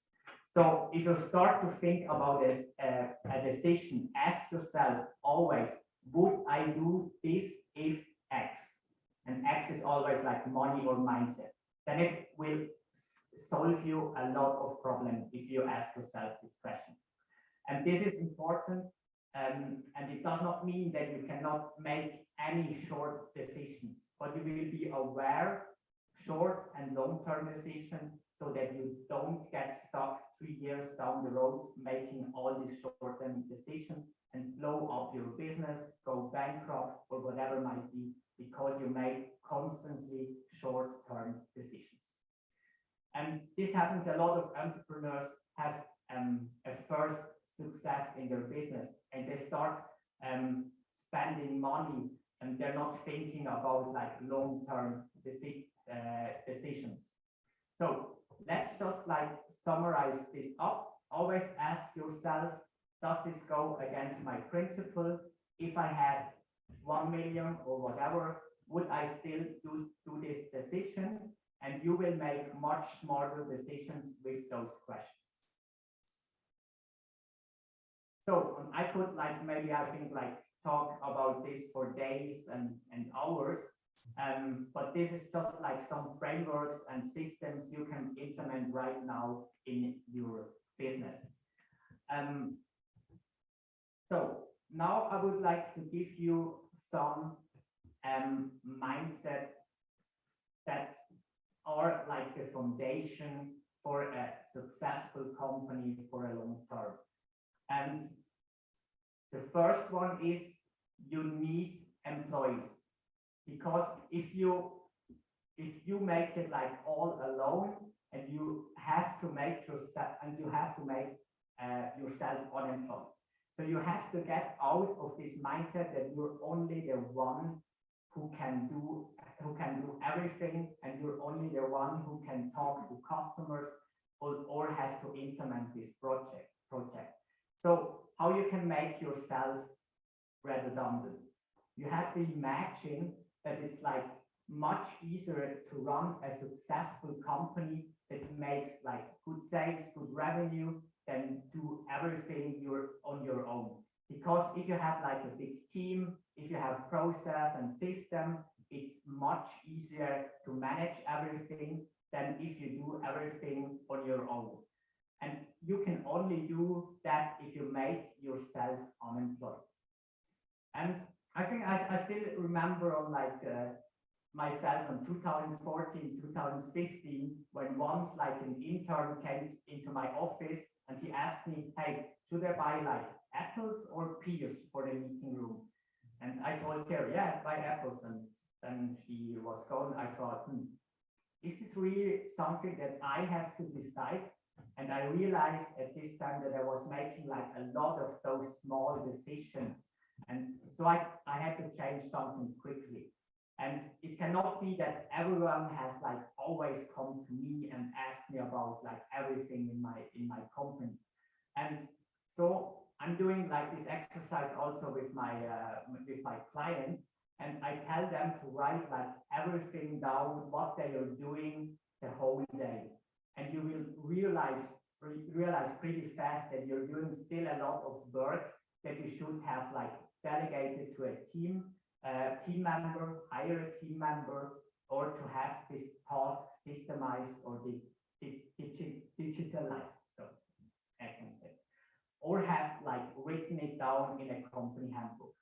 And this is quite like a simple exercise to do, and you will like realize that you are doing so many nonsense things as a business owner every day. And the biggest problem is that you're thinking that you have done so much today. So, and if you have no team yet, then start working and get your first team member. Mindset number 2. And this was quite interesting because you, where is she? No, before the foundation, no, she's not here anymore. So, okay. Because she was telling that a lot of foundations went bankrupt because they were not set up as a remote model. And this is like mindset number 2. You should like always treat your business like a franchise or as nobody would working in a physical office. And as a digital nomad, this is like quite easy because as a digital nomad, you and maybe your team members are constantly like traveling around the world, and there is no fixed office. But what does it mean? It like means that build system and process in your business, that there is not much need to talk with each other or to ask questions how a task or a tool is like working. That a lot of things are systemized and digitalized. And that was like, I think that was the problem with these foundations, because they were like so physically attached. And when the coronavirus hit, they could not work anymore because they were not built to work with systems and tools and processes and whatever. And Sprung Consulting, my consulting company, is like a 100% remote company. So all my employees, one is in Vienna, one is in Portugal, there's like all over the world. And even my restaurant franchise could be like a 90% remote company because everything was like systemized. Of course, the restaurant has to be physical, so otherwise you cannot not eat. But so let's make a little example. So if we make a sale, and I'm still doing the sales call in my company because I work like one-to-one with my clients, and I want to know each of them before I'm starting working with them. So when I make a sale, I just like fill out the form. This goes directly to the back office and where the invoice is generated, and then it goes automatically to the customer. So nobody has to call the back office and can you do maybe, or we have a new customer or whatever. And if you see that in your business, that there is like a huge need for communication, for example, that the salesperson has to go to the back office or to write an email to generate an invoice, then it's just not smart, because like any communication is simply more error prone than a system. It does not mean that you don't have to communicate. Then mindset number 3 is a clear business process. And in 2017, as I founded my franchise restaurant company, we had like a clear process for everything. So when like a new employee has started, they had clear understanding what they are doing. So we had like a training platform that was explaining everything. So they were even not in the restaurant yet, but they know everything. How to make a caramel latte, how to make a burrito, how to welcome a customers, and. And you should make all your process that it holds like every growth situation in your business. So the process should be able to handle like 10 onboardings per day, 40 new clients per day, or 10 times more revenue as you have at the moment. And if you have a clear process and you as a CEO or a business owner have to build those process or to know the process, and you're only able to get out of the day-to-day business if you have trust in your process and your own employees know when they're exactly knowing what they're doing. So if you know that there is like a process, how you like welcome people, and you know that the employee is taking this process seriously, then you are building trust and you're able to get out of the day-to-day business. So you can only make a process when you have the bird's eye view from the company. And this is where most people, where most business owners sucks, because they're not knowing exactly how the companies works or how the process are working. And they let employees build internal process, they let employees set up systems. And this happens mostly if you grow fast and hire employees because you need them. So you should never do this. So I think I'm running out of time. So also running out of Q&A. Thank you all very much for listening to me. And I think we will have like a podium discussion. So.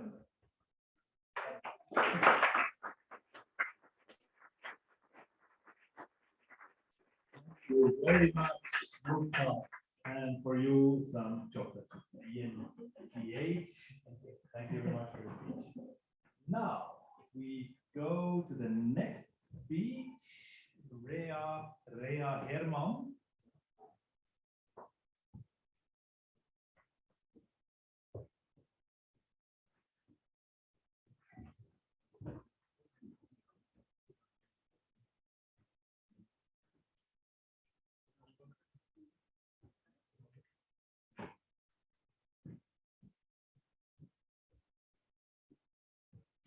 Okay, Rea Hermann, how does your mailbox fit into your pocket?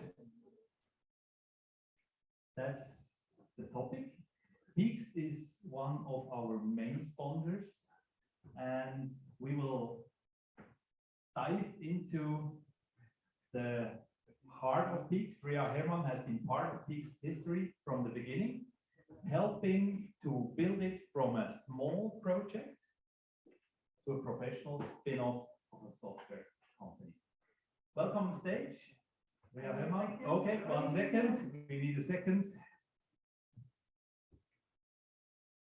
All right.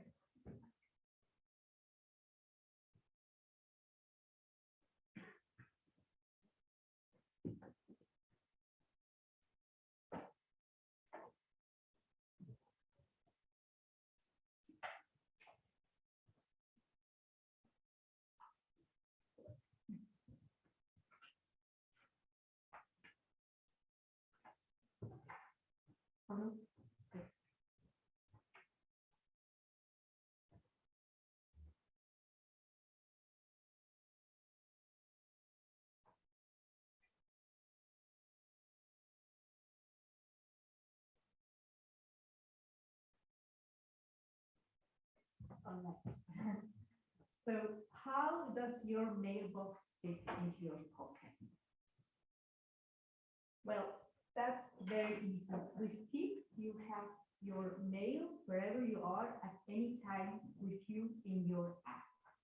I'm going to show you in the next 10 to 15 minutes how Peaks works, what the benefits are, and what you as digital nomads have to consider. My name is Rea.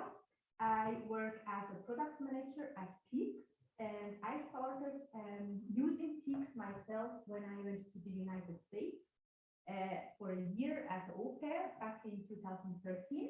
That's now more than 8 years ago, and since then I have all my mail digitally. That means really no paper at home except some books, but otherwise everything digital. And I am pretty sure that you as digital nomads also can benefit from it. So it makes your life easier traveling and working around the globe. So today we have the situation that almost everything is digital. But when it comes to mail, so many companies are still sending letters, invoices physically. But the real pain is that some companies send it physically, others send it digitally via email, others provide their own portal, and some invoices you get in your e-banking. So that really results that you have no overview at the end of the month, or when you have to do your tax declaration, for example. And with Peaks, we want to change this. We want to digitalize the mail and the whole process that comes with a document or an invoice. So now I'm going to show you how it works. So basically, these are the three main functionalities. You receive your whole mail digitally at one place. You can pay your invoices directly in the portal, and you can store all your documents directly in the Peaks portal. And here we can see how it looks. This is your digital mailbox. You see all the incoming mail. You can open the document, you can read it. You have activity history next to the document where you can see exactly who sent you the document and when did you read it the first time. You can comment on a document. You also have metadata, all the necessary information, the sender, etc. And you also can tag your documents, which is very helpful when you are searching a document and you need to find it very quickly. And all the invoices are separated in a section called invoices. There you will see all the invoices and reminders if you get reminders. You can see also here the different kind of status. So you always have a good overview about the open and pending and paid invoices. And with the colors, you see which invoice to pay first. And with only 2 clicks, you can pay all your invoices. Very simple. And you can pay it via prepayment, or you can pay it via business debit direct with every Swiss bank account. And you only need to select the date if you want to choose it, and then the invoices are already paid. And what is very nice, all the necessary information, they get captured, so you don't need to enter it manually. And then all the paid invoices, as well as the documents you received through your mailbox and you archive them, you find them in your archive. So here you have all your documents. And it's very nice because you can filter through your documents. For example, you can filter the sender of a document, the document type. And so you are able to really find the necessary documents very quickly. And also when you need to do, for example, your tax declaration, you're just filtering the tag 2020, for example, and the tag and taxes. And then you have all the necessary documents. You don't need to search for documents in your Bundesordner, etc. So these are the functionalities for private accounts. We also offer it for business accounts, so for your business or your association. And you can create as many business accounts in your private account as you want. Here you can see, for example, I have 3 business accounts. I can create another business account. And then in the business area, we also have the option to invite other people to our business account. And this is very helpful if you have employees or if you have an external accounting company and they need access to your invoices, documents, etc. Then we also have a distribution of the mail. So when you have employees and other people in your account, maybe you don't want to give them access to all your documents. So you have the option to distribute the mail within the company to individual persons, or you can distribute it to groups. Could be, for example, HR or finance and accounting, etc. Then you can also manage roles and authorizations, because maybe not everyone who sees a document can pay a document. Maybe you want to restrict this. And so you can also create authorizations group, and you can select individual rights where you really can say who can delete the document, who can pay it, which is very helpful. Then now you are probably wondering how the mail really gets into the PIX portal. And we have different kinds of entry channels because we want to make sure you really get all your mail digitally. So the first input channel I want to point out is redirection of your mail to the scanning center. And that's a service of the Swiss Post. And there it's very nice because you have from day one, all your mail gets redirected to the scanning center, and then it gets scanned and you receive it digitally in the PIX portal. This costs at the Swiss Post. So we also have some other options. You can subscribe to each organization individually. We have a database from around 20,000 organizations, or you are also able to create your own organizations. And then you can subscribe to their mail, they get a notification, and then they change the address to the PIX address, or they can also use the PIXbox email address. For all these companies, they're already sending it via email. You can just give them the PIXbox email address, and then you receive the invoices and documents also in the portal. And of course, we also have a mobile app where you can scan your physical documents, or you can upload documents as well. So you as digital nomads, you have to consider the following 3 points. The first one is that you need a Swiss address, because when you register, we will send you an activation code. It doesn't need to be your own address. We just need to make sure that we can send you the activation code. It can be family members, friends, what else. And also when something comes into the scanning center, which is non-scannable, for example, a bank account card, we will forward it automatically and for free to this address. If you have set up this redirection of your mail, you just have to think about giving us a forwarding address that we can send this credit card, for example, to this address, because otherwise it would be in the loop again. And yes, we only accept Swiss banks, and invoices can be paid only in Swiss francs. And all the Swiss banks are accepted except Austrians. Yes. We have premium subscriptions, so you can start with the starter subscription, which includes 100 deliveries a year. And I would say for 95% of the users, this is totally enough. So if you have more than 100 documents a year, then you are really a power user.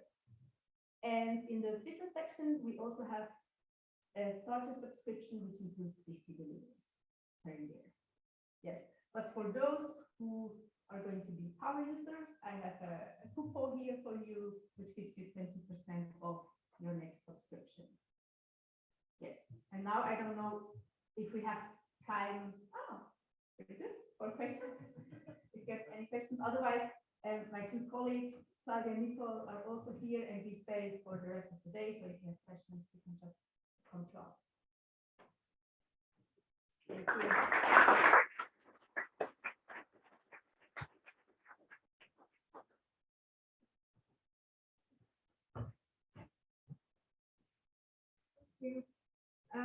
I was wondering what happens with handwritten letters.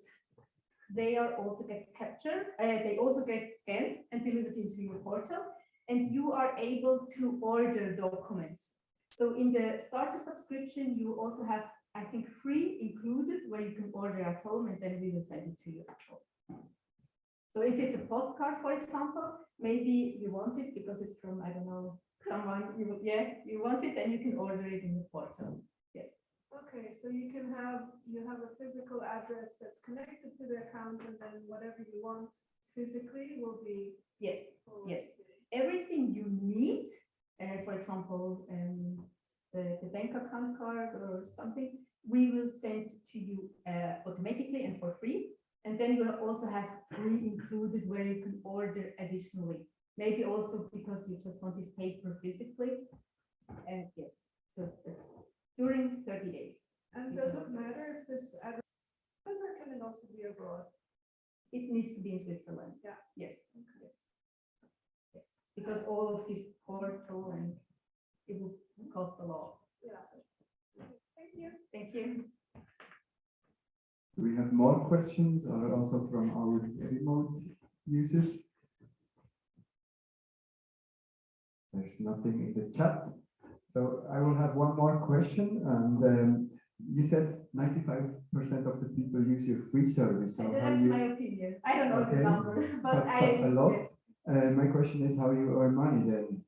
With the business subscriptions.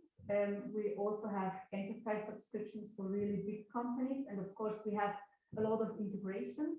So we have, for example, a portal for pensions, which we integrate. And we also are building now a portal for education. So we have a lot of integrations. And yeah. Thank you.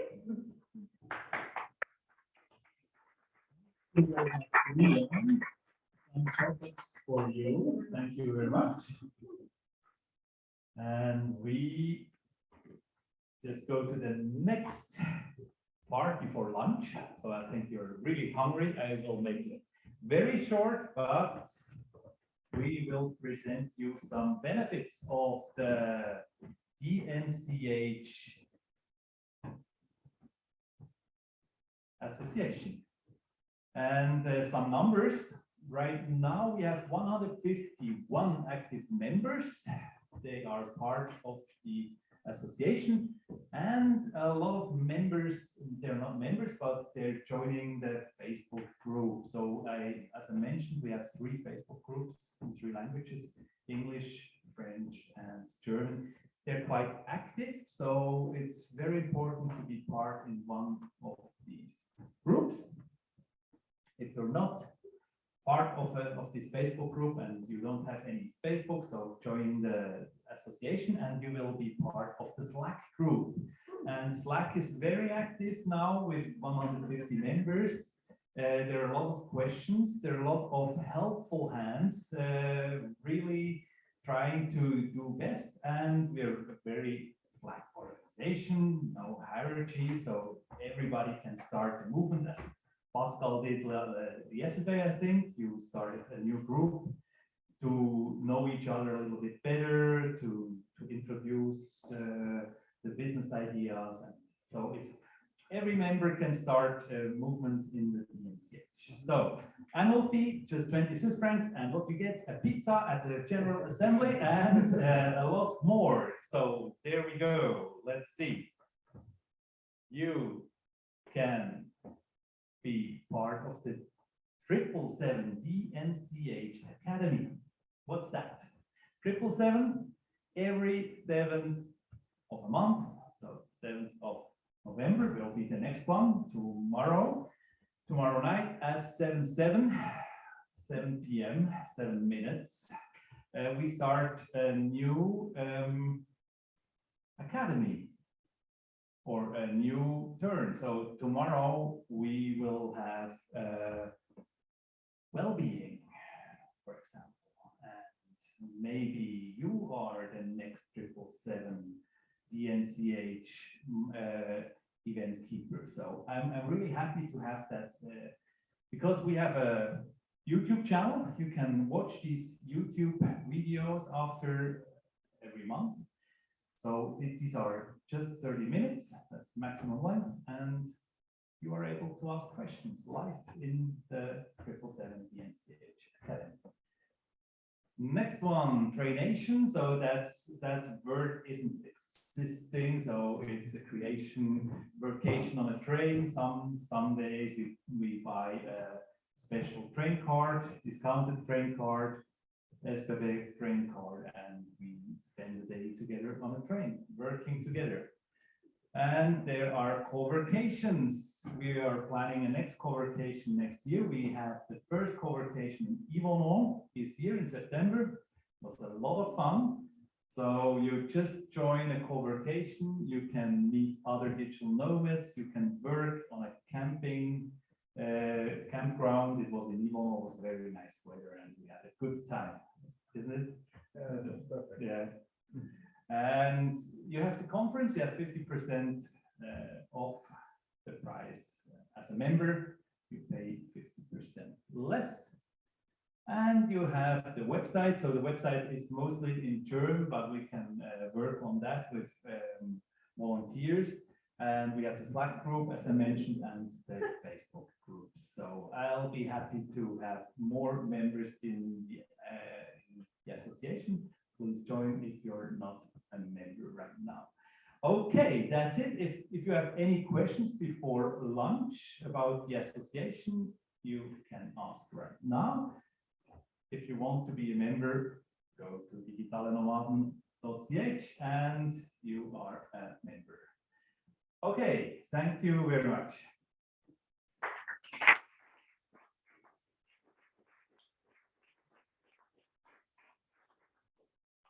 So we need some questions because lunch is only starting in 10 minutes. Who wants to go first? Or do I need to pick one? Can you close the window after? Yeah, the point with the window is that it opens automatically when there is a high ppm or whatever oxygen, and because of Corona that also helps, but I will see what I can do. Thank you. Another question.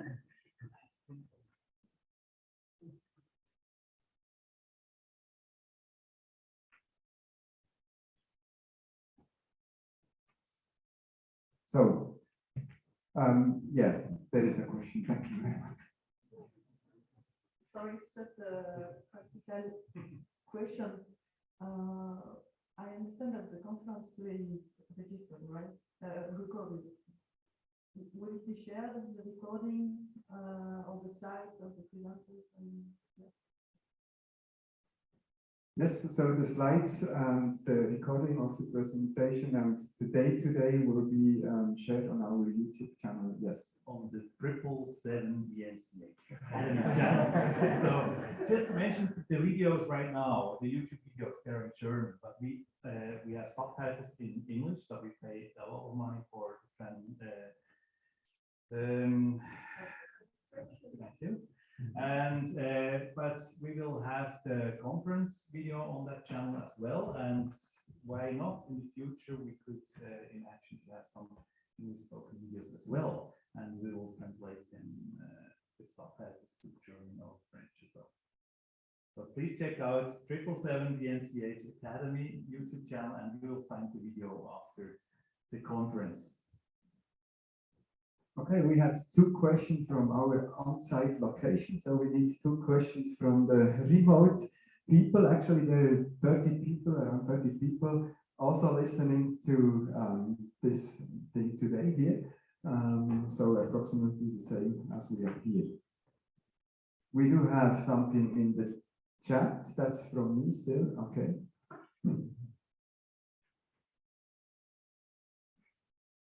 Well,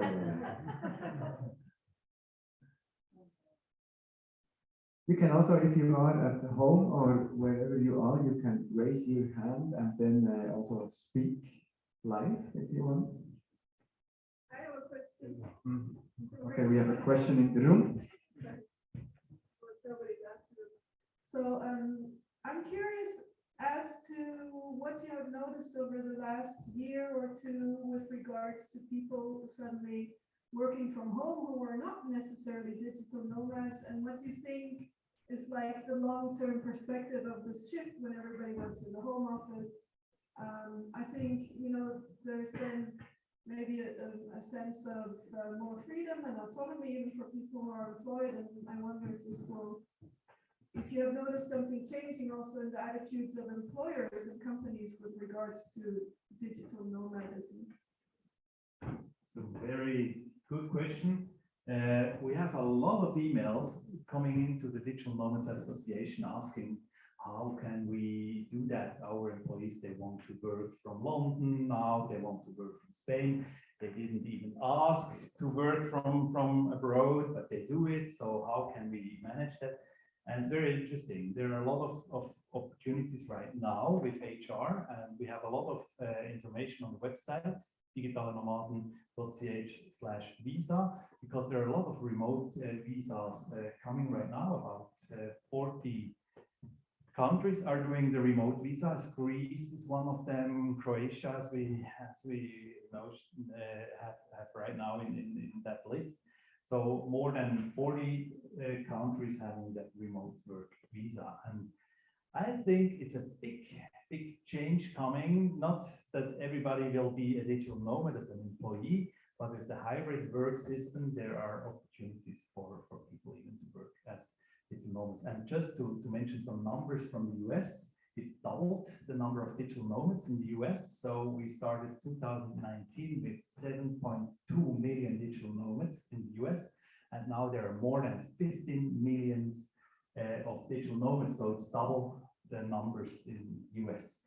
It's not the same in Switzerland. It's small. It's a small scene of digital nomads in Switzerland. As you can see, we are in that room. So some of the digital nomads are in that room. Some are online, 30 people online. And the association has 150 people. It's still very a small community, but a very active community. Cool. Thank you very much. There are some questions online. Miku, there's no one on the chat. No. In the room.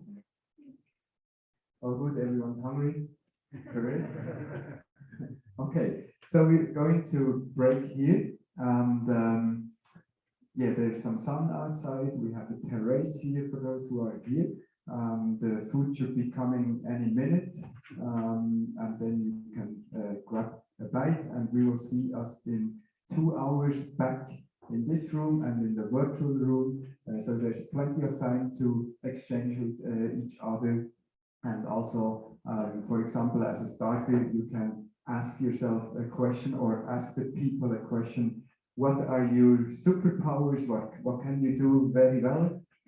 What is that what you love? And then you can start the conversation like this. Yeah, so we have this 2 hours, and there's a question. I come to you. Again, restrooms 1 floor down, and also you can also go out and have a walk or something. here, and we start again at 2. I'm sorry about the late question. Was just wondering about the language of the conference. So what do you feel about choosing English for the conference now, and how do you feel about the future? Because I feel like in the digital nomad scene, it's important to have a common language, and I was just wondering your feeling about that. Thanks a lot for that question. It was a problem in the planning of that conference. So we had a lot of people saying we are not joining the conference if it's in English, because we don't feel very safe as a keynote speaker or as a guest. So we had the decision for the next conference is not already taken, but it was really a downshift with the language, and we are not sure about that. So we will see with the feedbacks how it works. Probably. Exactly, yeah. We will do one session about how we can create a feedback or whatever in Airtable, for example, and we can do that live, and we will see where we're going next year. Yeah. Yeah, but the important thing is to include all Switzerland. So we have people from Ticino, we have people from the western part of Switzerland, and I think it's very important in Switzerland to find a solution to come together in such a small country. Is your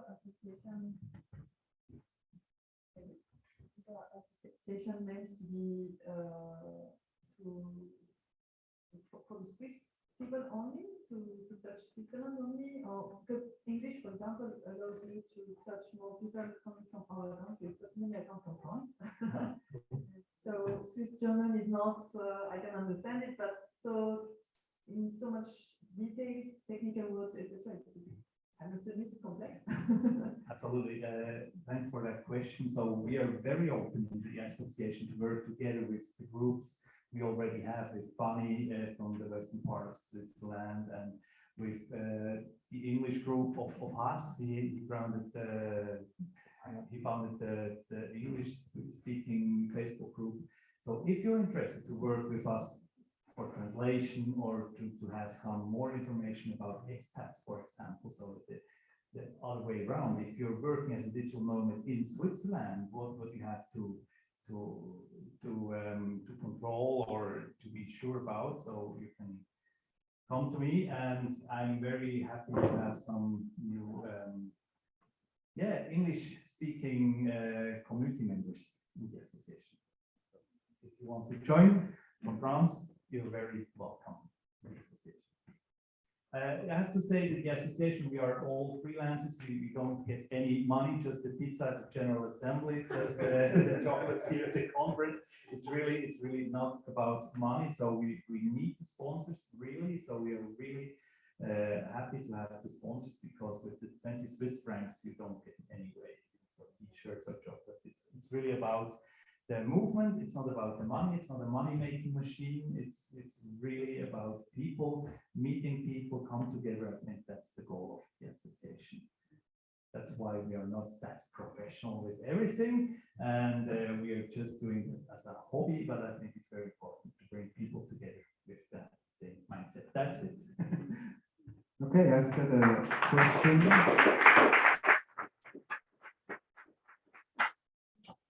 I've also got a question from online. I would be interested in how often the digital nomads from Switzerland work remote. Do you travel all the time, or just a few months or weeks? To whom is this question addressed? To who is working as a digital nomad?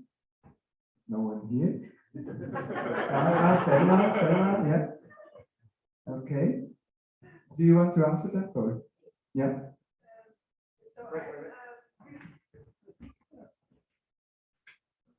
So I'm usually like traveling almost like every week.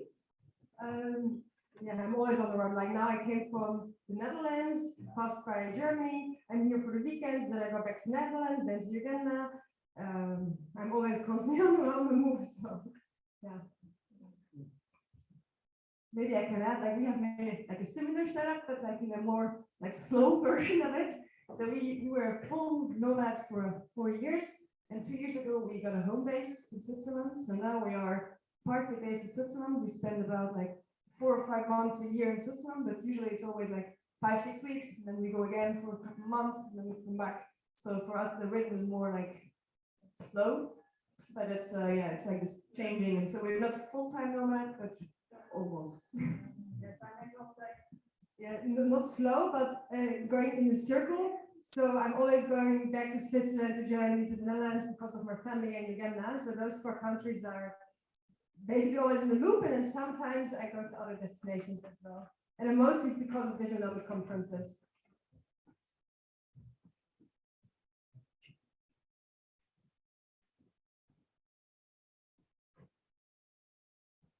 Okay. Okay, good. We're gonna break here, and I'm gonna stop the recording, open some breakout rooms, and yeah, we will need to find that lunch first, but then stay here, and it will hopefully come later. Okay, see you.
So, it's got it.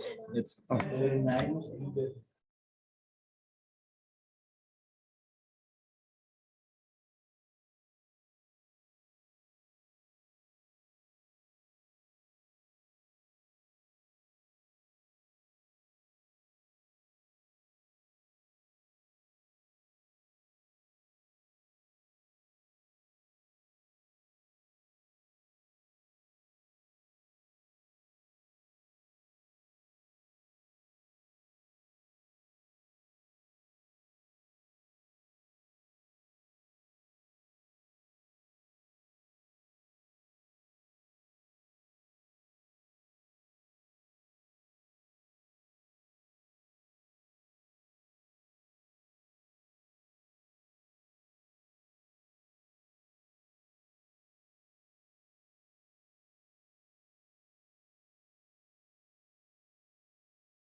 Ja, genau.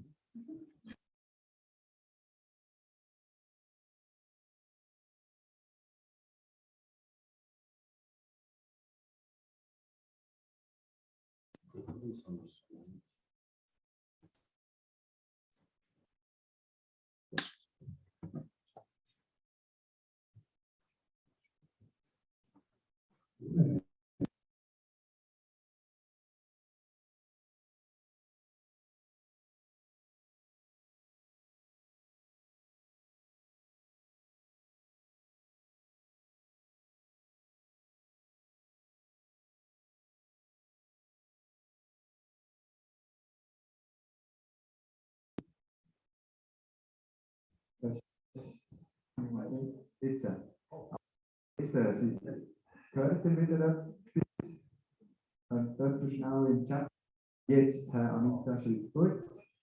Super, merci vielmals. Also, gut, dann fangen wir in English. We're continuing our conference.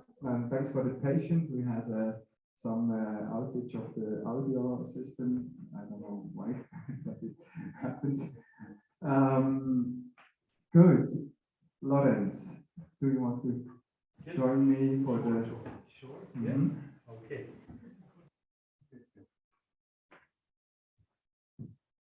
Okay, welcome back after lunch here in Bern. Hopefully you are fit for this afternoon. We will start with our three sponsors short, and then we go to the fun act of this afternoon with a stand-up comedian. Okay, first we start with Nicole from Peaks with some words from our sponsors.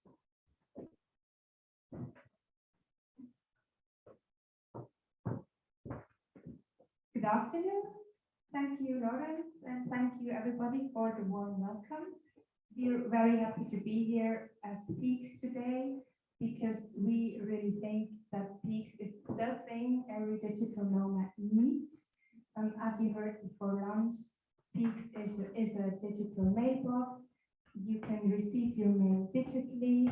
You can edit it in the portal. You can pay invoices directly in the portal. And you can archive your documents. Peaks is,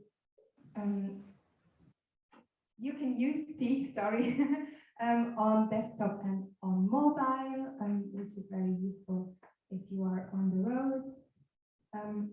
Yeah, and I think you already heard a lot about the portal before lunch. If you have any questions, please ask us. We're very happy to help you now, and also if you have any further questions in the future, you can reach us via social media or our website. Yeah, and we'd also be very happy to hear about your challenges that you have while traveling and receiving mail abroad or on the road. We will happy to improve our product for people that are working remotely. Okay, thank you very much, Nicole, and some chocolates for you too with the DNCH logos. Thank you very much for your support. As I said, for the association, it's very helpful to have sponsors, and thanks a lot. Oh, I forgot one thing, sorry. We have a webinar on Tuesday that is extra for travelers and digital nomads, with two of our users that are currently traveling in Mexico. Maybe if you're interested, you can join us. It's on peaks.ch/events. I would also be curious, how many people of you already use Peaks? I'm a long year Peaks user, and I find it really helpful. So some there. And even if you live in Switzerland, you can use that. I used the one before from the Post police. Yeah, right. Post have a similar service, but It was really the service, but yes. I didn't know that Peaks didn't exist like this. Okay. Awesome. Thank you. How long was this? 7 years. 7 years, right? Yes. And Post now is doing it now together with you, kind of. No? No, not with us. They have a new solution now, similar to ePost Office before. But we are concerned that Peaks is the better solution, of course. Most thing was really shitty. It didn't really work. It had all these mistakes and Yeah, we had several customers from Post coming to us. Yes. I mean, the idea is great, but it needs to function as well. That's it. So thank you very much, and Lorenz will announce the next act. Thanks, and thank you, Kaufmännischer Bank Bern, Kaufmännischer Bank Zurich. Rudi couldn't do it for the conference, and thanks to Syndicom. You have some chocolates from Syndicom and things there. Yeah, you can help yourself. Thanks, Syndicom, for your support as well. Now we go to the comedy act, and I'm very happy to present Ahmed Bilge. The stage is yours. Hello, hi everybody. Hi there. Hello, welcome, folks. This is interesting for me to do comedy during the day in front of people who are not drunk. Maybe some of you are. I don't know. Hi, folks. My name is Ahmed Bilge. Let me tell you first a little bit about me. I am originally from Turkey, and I grew up in the United States, and now I live here in Switzerland. But for some reason, I look like a Mexican. That's pretty much all you need to know. I do a lot of comedy shows in Switzerland. Thank you very much, Lorenz, for having me here at this beautiful meeting with you guys. Normally, I host a little show here in Switzerland called the American Stand-Up Show, and it's run by a Turkish guy here in Switzerland. It's not very American. The only thing American about my show is that I don't have health insurance. That's pretty much it. And yeah, but let's get into this. I got a whole bunch of stuff for you guys. Let's not waste time. I want to know a little bit more about this audience before I let loose. Okay, so let's try to get a little age profile in the room, maybe. Let's see about that. If you're in your 20s here in the crowd, please give me a woo. Oh, okay, low 20-year-olds. If you're in your 30s, give it up. Okay, there's a bit more desperation. 40s? Oh, enthusiastic 40-year-olds, welcome. Anybody in their 50s or 60s? 50s over there? Yes, it's just you tonight, okay. And anybody in their 60s? No? Good, that's also the COVID risk group, so that's actually maybe for the best. Guys, this past year has been interesting, right? I mean, this whole thing here, of course, digital nomad, everybody's been doing more stuff online. Like my mom, actually, she's over the pandemic, she started her own online business. Okay, I was super proud of her. It's like a survival shop, you know, like she's selling knives, like we got thousands of knives at home. And I thought, as a good son, I'll go on our website, I'll go to her shop, I'll buy something I won't even tell her about. And I did that, and immediately she called me up. She was like, honey, did you just buy something from my shop? And I was like, yeah, Mom, I did. And she's like, oh, sweetie, times are tough. You can't spend your money on junk like this. I was like, look, I just wanted to support you in your online business, okay? And she was like, yeah, but why'd you use my credit card? That's not cool. Times are tough, guys. Okay, let's get a bit more of a feel for the crowd. Swiss people in the crowd, give me a round of applause, please. Whoa, oh my God. Wow, that's the most enthusiasm I've seen from Swiss people in my life. Lovely. Thank you. It's like an SVP rally in here. I love it. Yeah. Okay. If you're an international expat, please give me a round of applause. Oh, wow. It's just you two. Okay. Cool. Cool. Let me quickly. What's your name? Ingvar. Where are you from? Sweden. You are from Sweden. That's what I was thinking. Okay. What do you specialize in? Overall awesomeness and data management. Oh, wow. I've never heard those two things together before. Awesome data. Okay, what about you? What's your name? My name is Audrey. Again, please. Audrey. Audrey. Okay, Audrey, where are you from? You're from France. Oh my God. It's not too far. I was just over France last weekend. And okay, this is unrelated, but I was in France last weekend, and now I'm taking trains a lot. And apparently, in France, when a train is delayed, they call it a retard. It's really, political correctness has not caught up with France, apparently. I like that that's a real conversation in France. You know, somebody's like, how retarded are you? And he's like, 15 minutes, maybe 20. Got a slow connection. Okay, lovely, Audrey. What do you specialize in? Logistics for clinical trials. Logistics for clinical trials. Also awesomeness a little bit? No awesomeness. Okay, no, that's... My partner used to say that I'm giving poison to patients every day. Your partner used to say you give poison to patients every day. Medication to be tested. Oh, wow. Okay, okay. It's like one of those deadly nurses. Okay, I see. Oh, lovely. You speak German, Audrey?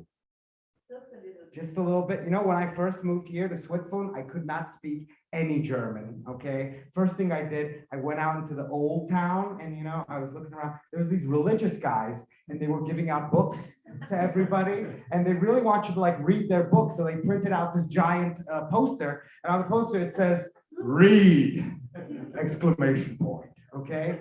But I didn't speak German and it said lies. So all I read from the outside as an English speaker was just lies. Exclamation point. I was like, wow, you guys are really progressive over here. This is years beyond me.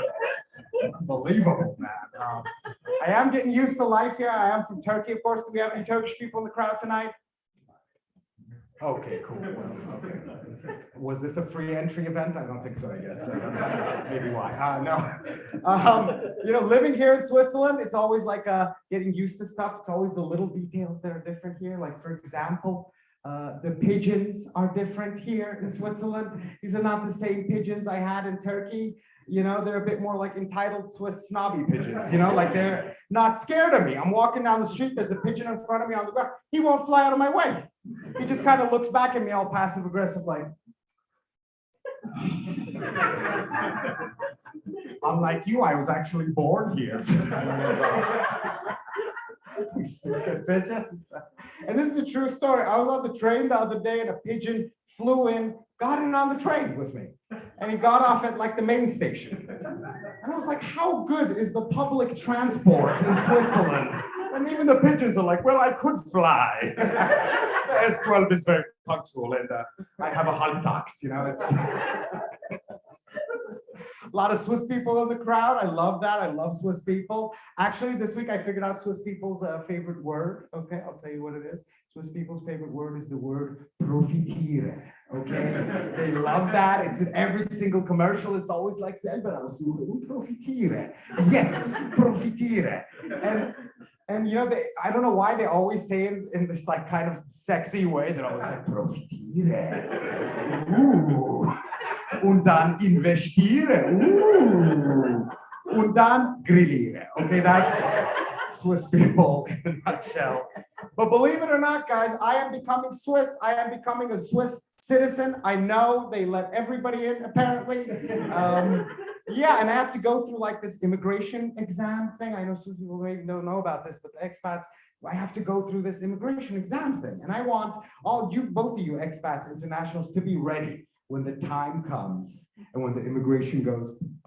I want all of you to be ready. So tonight, how about today? Let's do a little mock immigration exam. It's like a little game show, okay? There's no winners in this game show, but if you lose, you get deported, okay? So please play carefully, okay? So let's start off with the first part of this little game show, and this is about Swiss cities. Because I don't know if you guys have noticed this, Swiss cities have crazy names. Like a friend of mine was like, yeah, I used to live in Eck, and then I moved to Forch. But maybe one day in Frick. I'm like, these are not city names, you know, it sounds like you're having a brain aneurysm.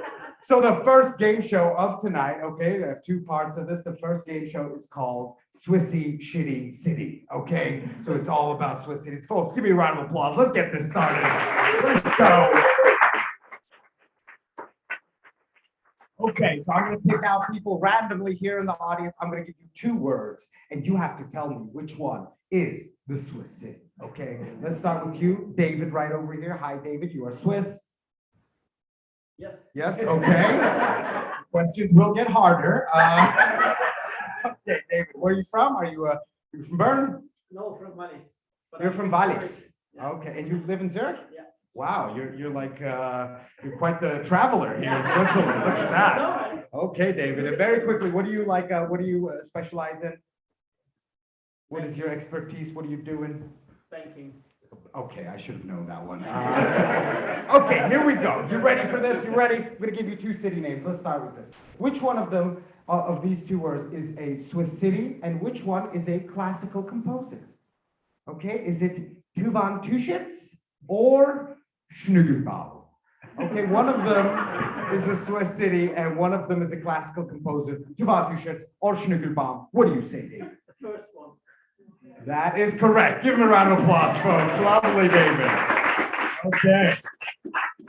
You have to take your passport away if you got it wrong. Okay. Schnügelbaum doesn't exist, by the way. I totally made that up. I just like the idea, like you're cuddling with the tree, like, oh, Schnügelbaum.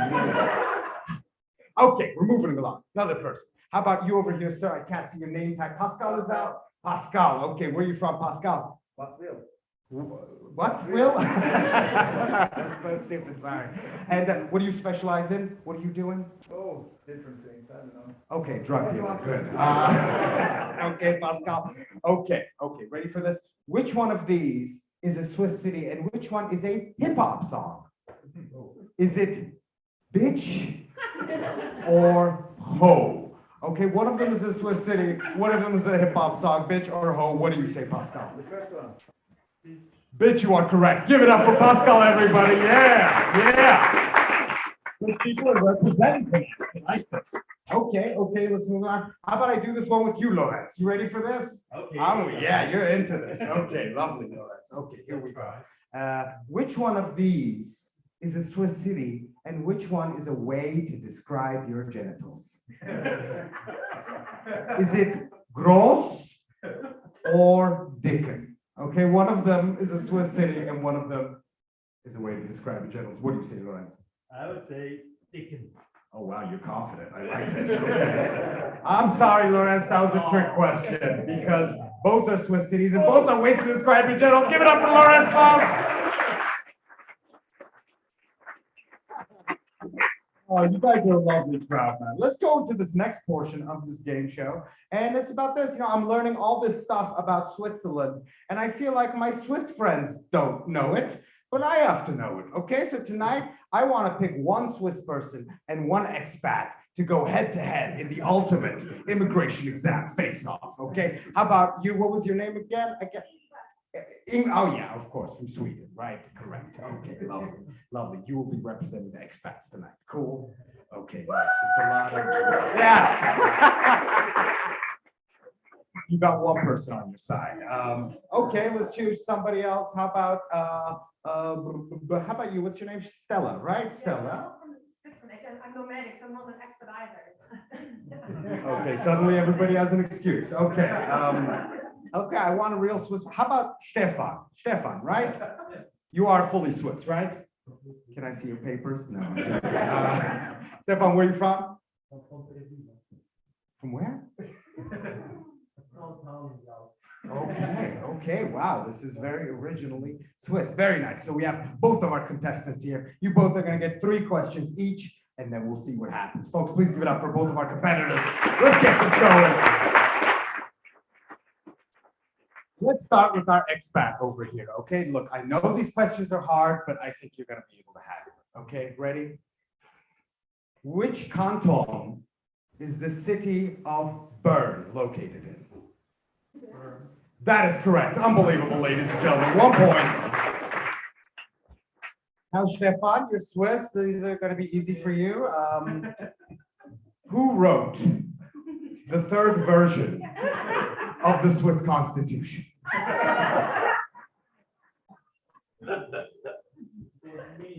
It was you? I'm sorry, that is not correct. The correct answer was DJ Bobo, actually.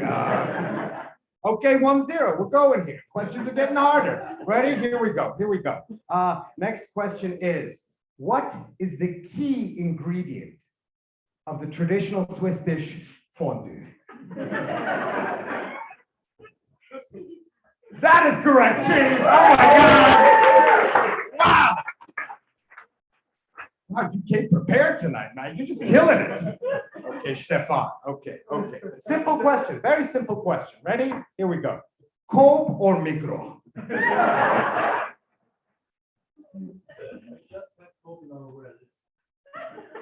Oh, okay. So you choose. In a few weeks, since a few months, we have also Migros. Oh wow. One day maybe you'll have a Postfinance too. That'll be. Okay. So what do you say, Coop or micro? What do you think? Coop. I'm sorry, that is not correct. But I'm being a little unfair with you, Stefan. I'm going to give you another chance. Coop or micro? Sorry? That is actually correct. Aldi is the correct answer. Aldi Swiss. Stefan, you got a point there, dude. Very nice. Normally people don't get it. Okay. We're coming to our last question over here. You ready for this one? Okay. Please complete this sentence. Switzerland is world famous for its choco. Look, somebody else got it. Okay. Was that too much to come over? Okay. I'm going to give you a point on that. Somebody else said it, but Stefan, we come to our last question, and this last question is worth 4 points. If you win this, you win the whole thing, which is nothing, but still, you win it. Okay? Here we go. And this is an actual hard one, Stefan. Which ethnicity do Swiss people hate the most?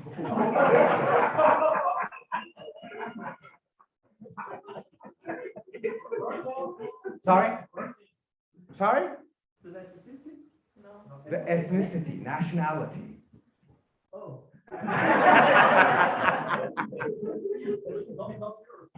Not mine? Thank you.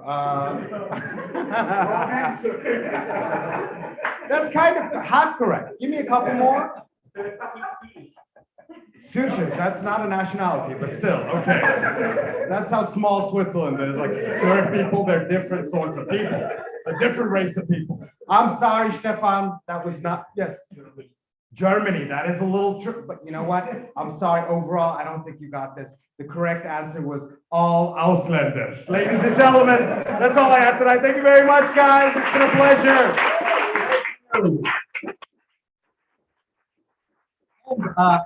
Also, if you guys want to ever come to some of my shows, I do a show here in Bern, actually, in Theater am Kirchturm. Actually, there's one this Tuesday. If you guys want to come by, it's English stand-up comedy. I always host it. Also, maybe follow me like on Instagram. I'm on Instagram at Ahmed Bilge Comedy. You can follow me there or on the street. Thank you very much, folks. That's all I have.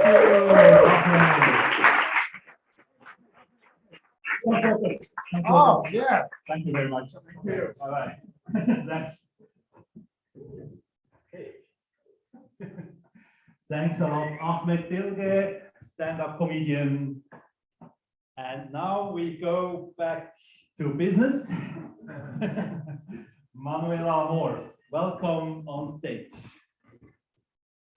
Manuela, surviving and thriving in flexible work, insights and evidence. Dr. Manuela Moore is a researcher at the University of Lucerne.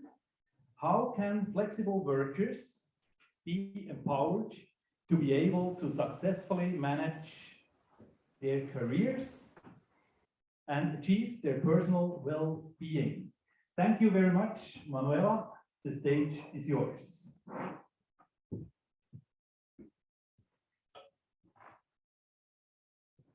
So thank you, Lawrence. I was actually very curious about how are you going to make this bridge between comedy and research. So today I'm here to present my research, and maybe I will start with some questions. So when did you felt the last time very successful, and what has led to this success? Today, I want to share some insights about how to be successful in your career as a digital nomad. And I draw these insights on exchanges I've had with digital nomads. So some of my findings might surprise you. Most of them probably not. Because you find a lot that in my research, it has already been said and you have heard today. So my goal today is to give you a kind of structure or framework to maybe more strategically think about your success and how to be successful in your work life. But let me start right with the beginning. So, end of 2019, we won a research grant by the Swiss National Science Foundation to study what makes people in flexible work successful, or how can they be supported in achieve more success. And since I'm a very quantitative person, which means I like numbers a lot, the first thing I did was I went to literature, I looked into research and was thinking of ways, okay, how can we measure the thing of career success in flexible work? And what I found was how success is measured was, for example, you can go around and ask people, how much promotions did you have the last 3 years? Or how much do you earn compared to your peers? Do you earn more or do you earn less? So, and you maybe now think, okay, these kind of measures of success, they do not really apply for me. And the thing is that most of the research we have is rooted in this understanding of people following a career or a job where they go every day to the same organization. In this organization, there is a kind of promotion or career system in place, and there you can climb up the career ladder and earn more. And this kind of view represents really, I would say, old or maybe more traditional mindset, and it really does not apply to flexible work. And just to say, with flexible work, for our research, we mean not a particularly remote work, but really we are looking or at people who follow careers, I would say, outside given borders of organizations, so freelancers, for example. Exactly. So that was our starting point, and we were thinking then, okay, we have to go a step back and maybe get a better idea of what success could really be and what could drive it in this more kind of flexible work. And then we were wondering, okay, who can actually help us with these questions, because being very expertise and experienced in doing flexible work. And then, of course, the digital nomads came into our mind. And we were very happy that actually 10 people of your community agreed to help us with our research. And some of them do not want to be mentioned by name, so I don't say any names here, but already at this point, a big thank you from my side for your help. So, what did we do, or what was our plan? We structured our research into phases, and phase 1, the so-called exploring phase. Here, the goal was really to develop together with your community a better understanding of what career success is, what it means, what it drives, in order to then co-create together a larger study where we then get the numbers and call it the so-called testing phase, where we really test specific recommendations in terms of exercises. So little things we can suggest people to do today in order to maybe be more successful tomorrow. So in the first phase, we sat together with these 10 digital nomads. We had about group discussions. We collected about 312 minutes video material. And the goal was there to create a lot of ideas, but also to validate ideas, which means to have really in-depth discussions, what could work, what could not work, and so forth, in order to then develop ideas how we are going to test what we have developed in this first phase here. So we conceptualized together a so-called intervention study, which means we plan to survey people on a more regular basis, but not only survey people, but also give them some specific recommendations, exercises they should try out to see if they help them or not. This study we are going to do together, or we try to collect data of 150 flexible workers, and we also then have some data. And just to say, we are starting this study here next week, so I'm not able to present any numbers today, but I will come a bit later how it looks like and what it is and say more to that. So, what did we do and what did we find out together with the digital nomads? In the first phase, we really generated ideas, and we were discussing questions like, when do you really feel successful? Describe this feeling. Or if you could travel back in time, what would you recommend your younger self to be more successful or faster successful in your work life? And many statements and ideas came up. Just here are some examples. So people said, for example, success has something to do for them with the feeling of really being able to organize the day by myself, having good network or connections to people, to discuss work-related issues or problem you have, or having also the kind of confidence to ask maybe for higher price. So fear was often mentioned this morning. So overcoming this fear a little bit. And when it comes to success or drivers of success, people mention things like, it was really important to be very clear about personal goals. It's really important to actively surround yourself with people that are supportive and can help you. And it's also very important to think maybe a step ahead and really proactively plan your next step. And we have collected many more statements like this. We also summarized all these statements on so-called lab notes. You can find them on our project homepage, and I would just suggest, I can of course share the slides, but also I can maybe then post the link to these notes in the Slack channel, for example, so that you can access it.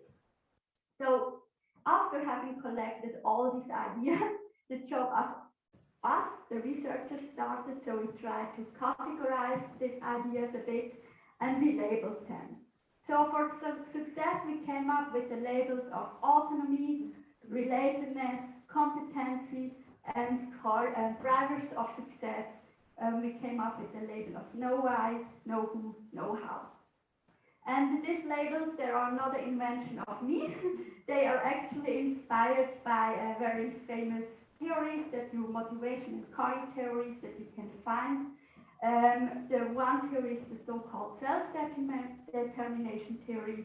The other theory is the intelligent career framework.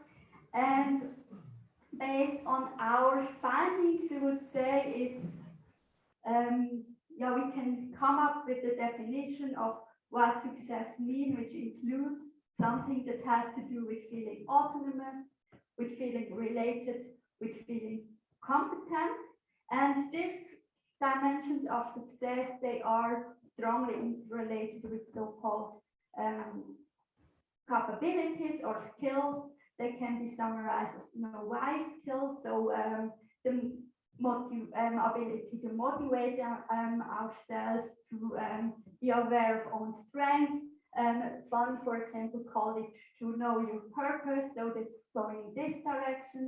Then you know who competence, that's actually ability to network, to create visibility, but also maybe, for example, engage in a community like here, and the know-how competence. And here we mean really things like planning, being proactive in being aware, making aware your next step. And I think here Lucas gave very good examples of what ideas could this include and how this could be look more in practice. So tools and questions you can think about.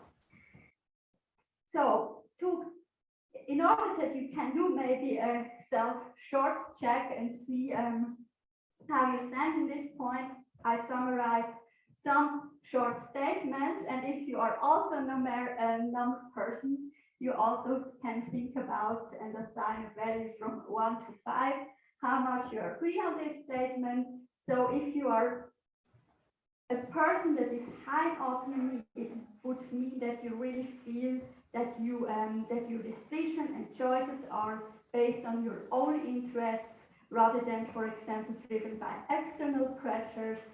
When you're high in relatedness, you feel, okay, I have good people I can go to. I'm very good connected to these people who are important for me.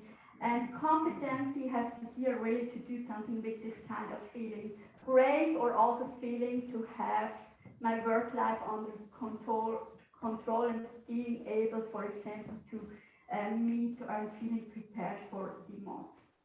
Then people high know why, they would say that they are really clear about their goals.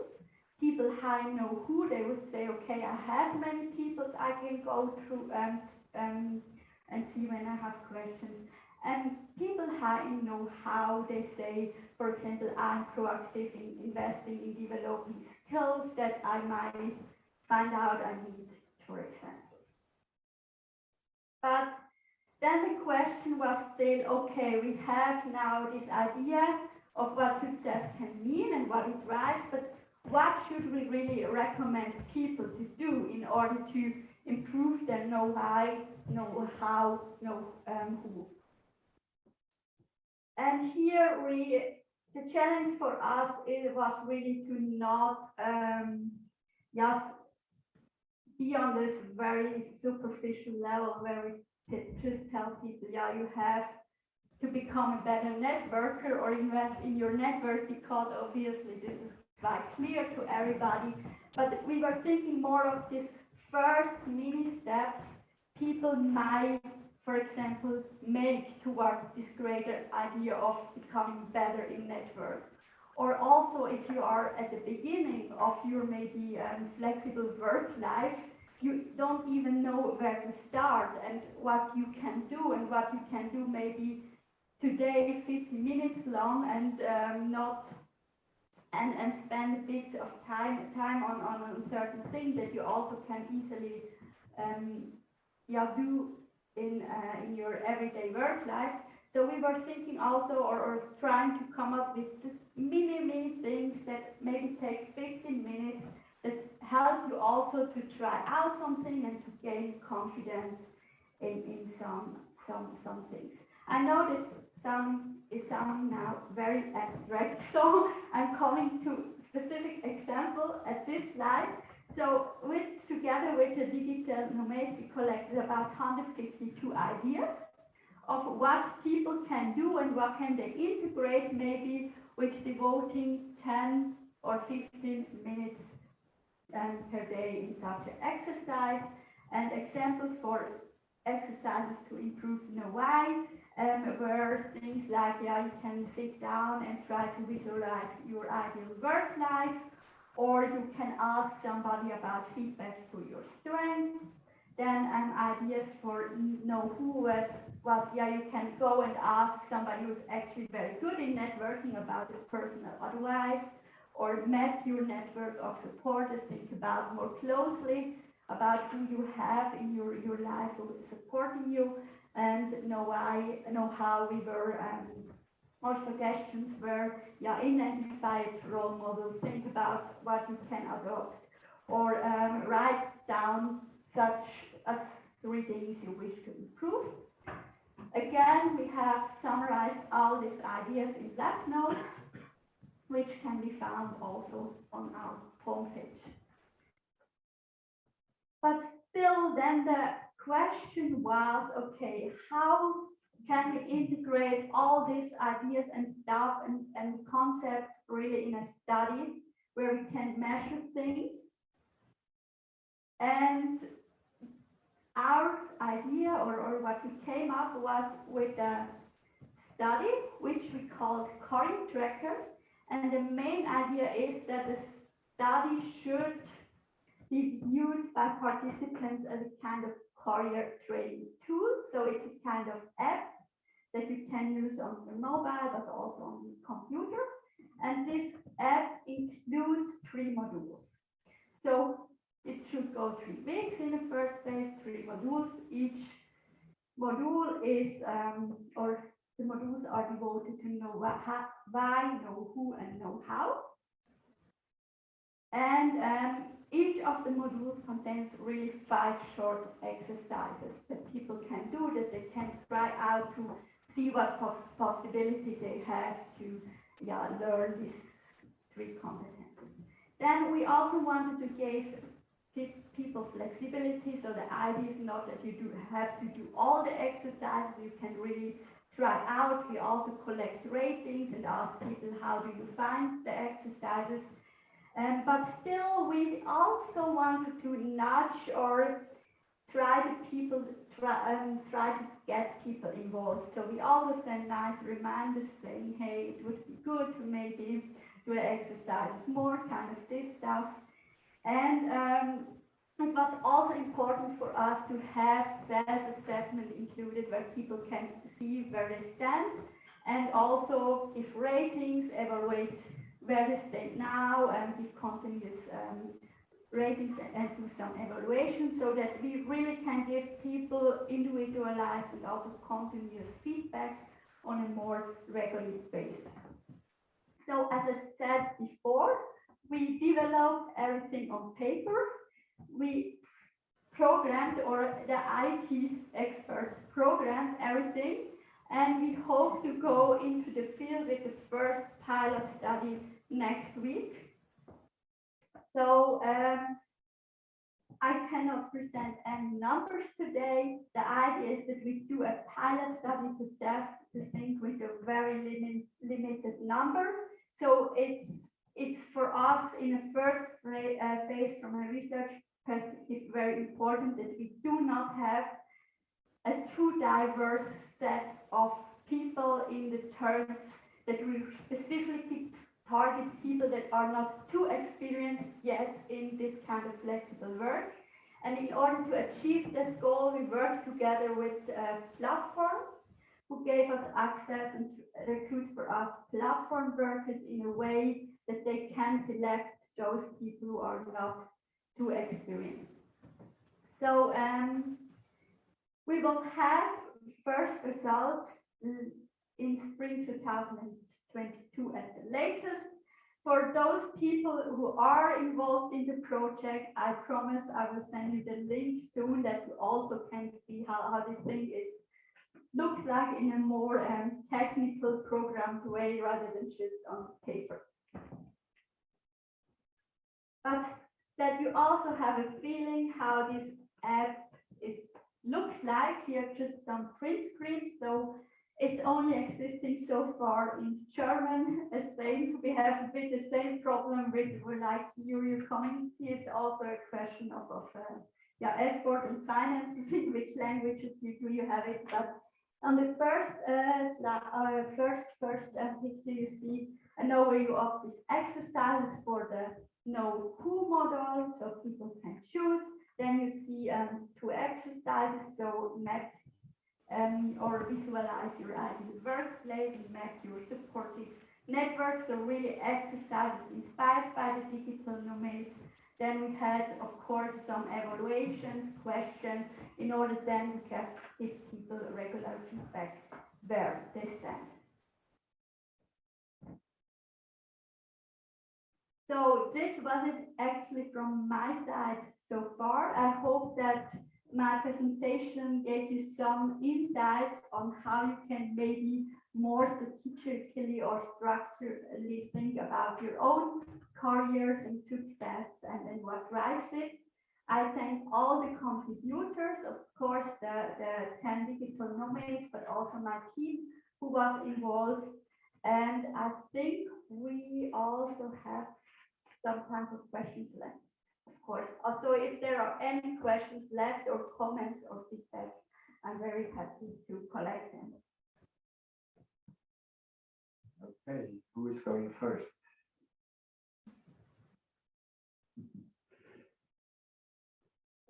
Do we have online questions in the chat?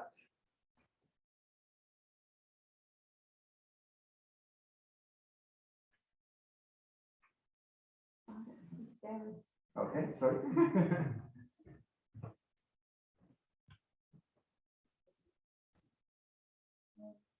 Your pilot phase is focused on digital workers. A digital worker can be either freelance or an employee of a company. Would you also do a pilot phase with companies to encourage the companies developing this flexible model?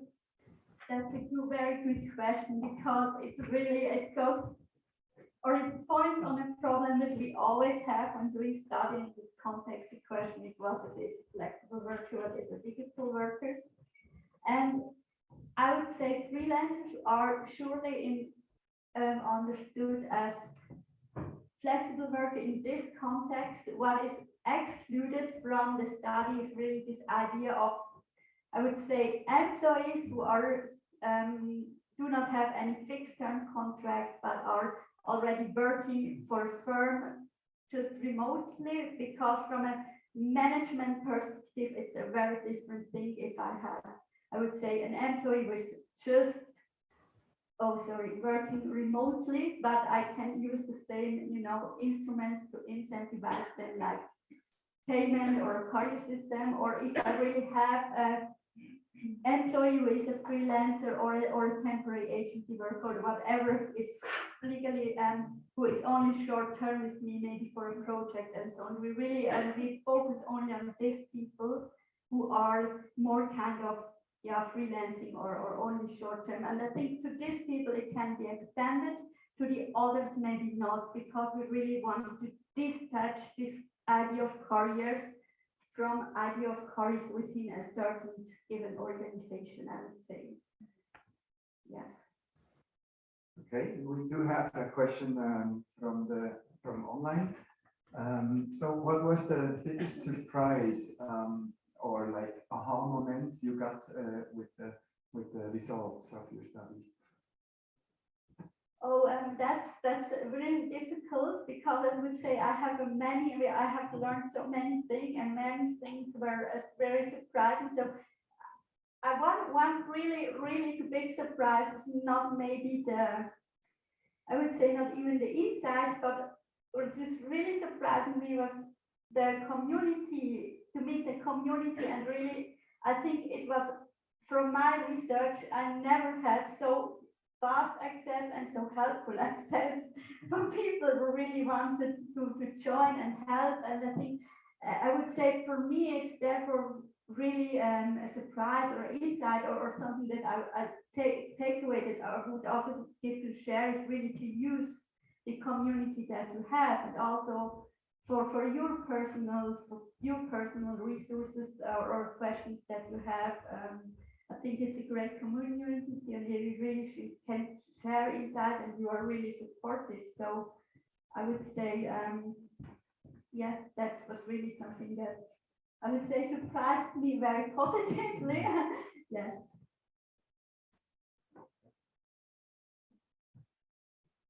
Are there any other questions over there?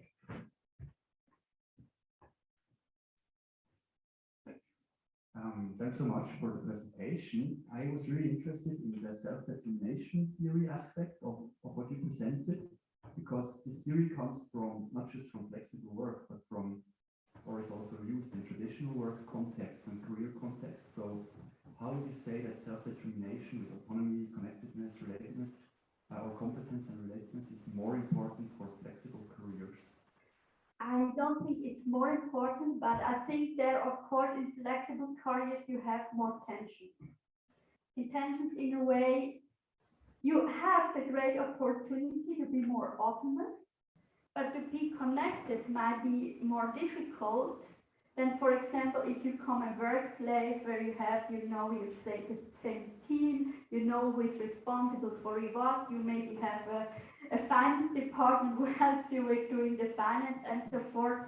So I think that there are maybe a bit more tensions, or it's more, I would not say more difficult, but you need another way to combine the three things, I would say, than in traditional setting where you maybe are less autonomous, but you are faster related, or you have somebody who actually says you, okay, this is the next step you need to take in order to climb up the career ladder. In flexible work, you don't have that. You need to be proactive, for example, and think.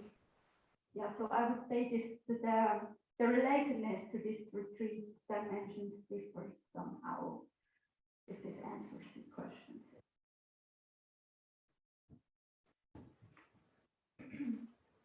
Okay then. Lawrence, chocolate part? Chocolate part, yeah. Sure, chocolate part. So thank you very much, and big applause for Manuel. Thank you very much.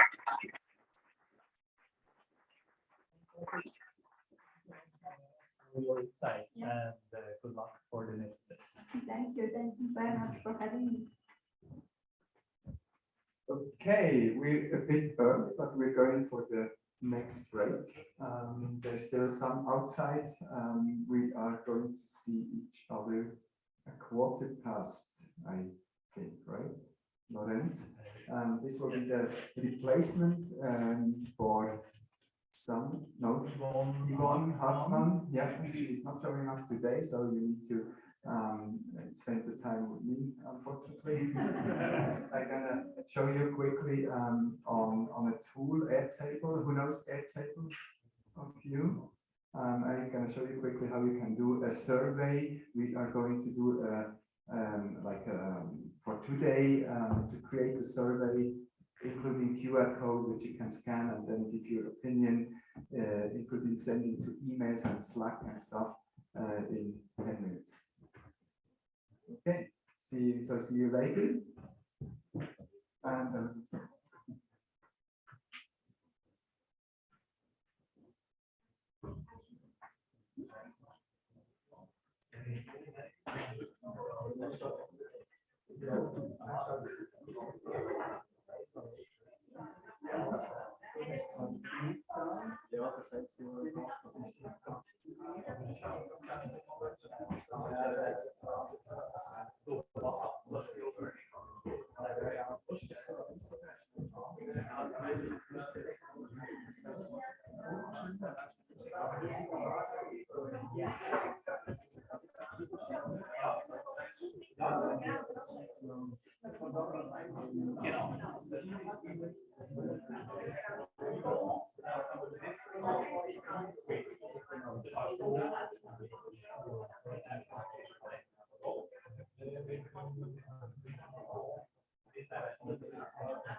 Wo ist der Lorenz?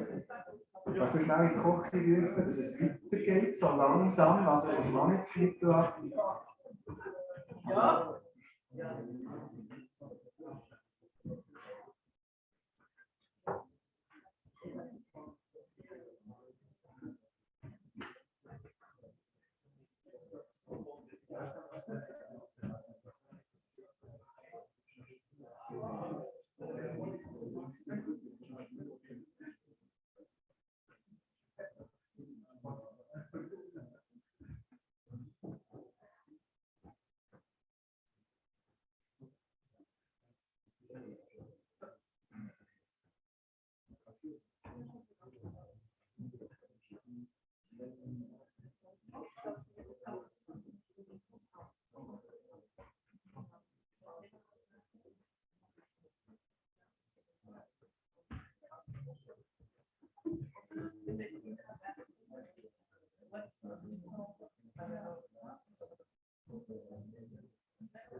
Okay, we're going to get some more people in here. I think the people online are already ready.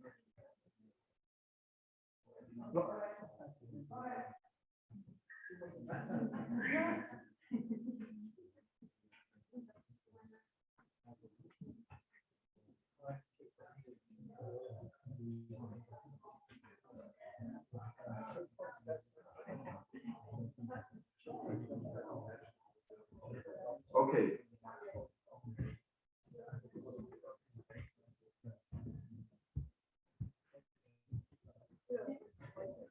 So please have a seat, everyone. We're going ahead now. I'm gonna share my screen, and I want to show you quickly that tool. It's one of my favorite tools, actually. Airtable. You can do so many things now, and I'm gonna show you how you can use this. You can use it literally for everything as a digital nomad or whatever you are doing. So here we also see we have the speakers list in Airtable. You can do something like that. But now we want to create a feedback form so that you can actually also give feedback to the conference today. And that's how we start. So we are going to create a new page. That's a feedback workshop called. We have a table. And yeah, now we want to hear from you, of course, how was the event in general, like we do a field, that's a, or do we have it, a rating field, right, from 0 to 5 maybe, and we give it some hearts, that's always lovely. I also want to know from you how the speakers were. So I make a speakers field, and of course the organization and everything. So then I want to know email address. So when you are filling this out, you can choose if you want to fill it out and to see how the automation is working, but you can also be like anonymous. You don't need to fill it out, actually.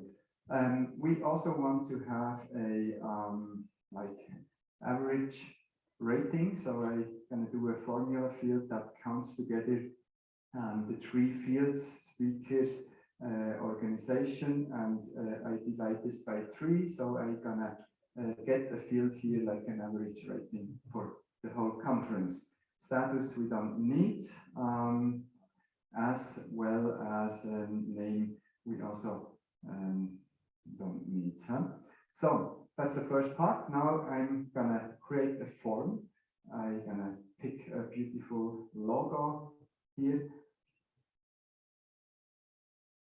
I don't want to have this ID field here. I just want to have the fields here. I can see how did you like the conference in general. And then, of course, I make this mandatory, so you need to vote this. What about the speakers? So, and organization, I'm going to skip the text here, and the email, submit, send, branding, no, thank you very much. And I show submit another response if you want to vote more than one time. So that's as easy as that. I'm going to share that form that has now a link here. That link is not so beautiful. I'm gonna change that later. I firstly quickly go to add some automations, and I want to say if there's a form, new form submitted, and that form here, then I want to send an email to the email that was mentioned in the form. Actually, here we go. Thanks for feedback.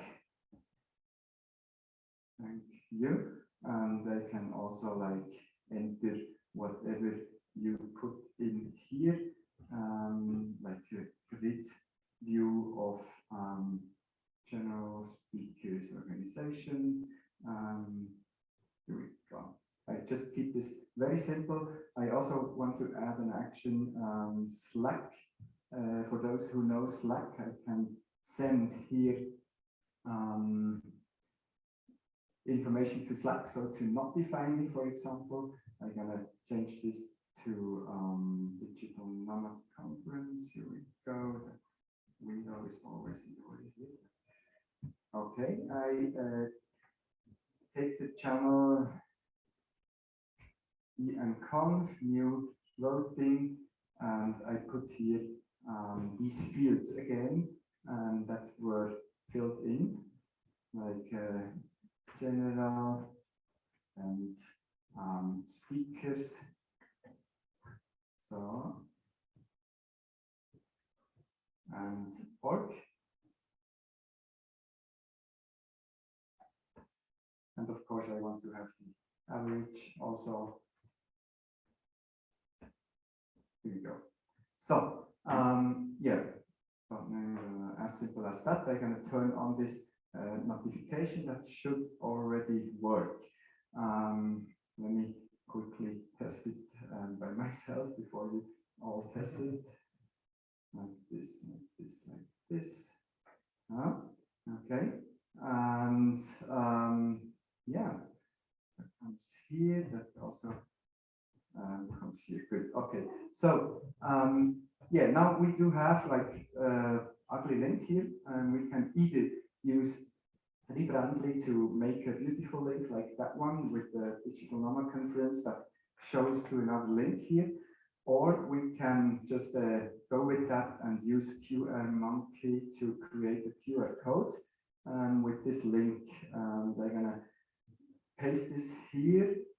I want to add our logo, of course, again, beautifully.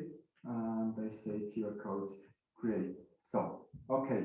Now, yeah, please scan this code with your phone. That should actually work. Yeah, works. Works for you. Good, good, good.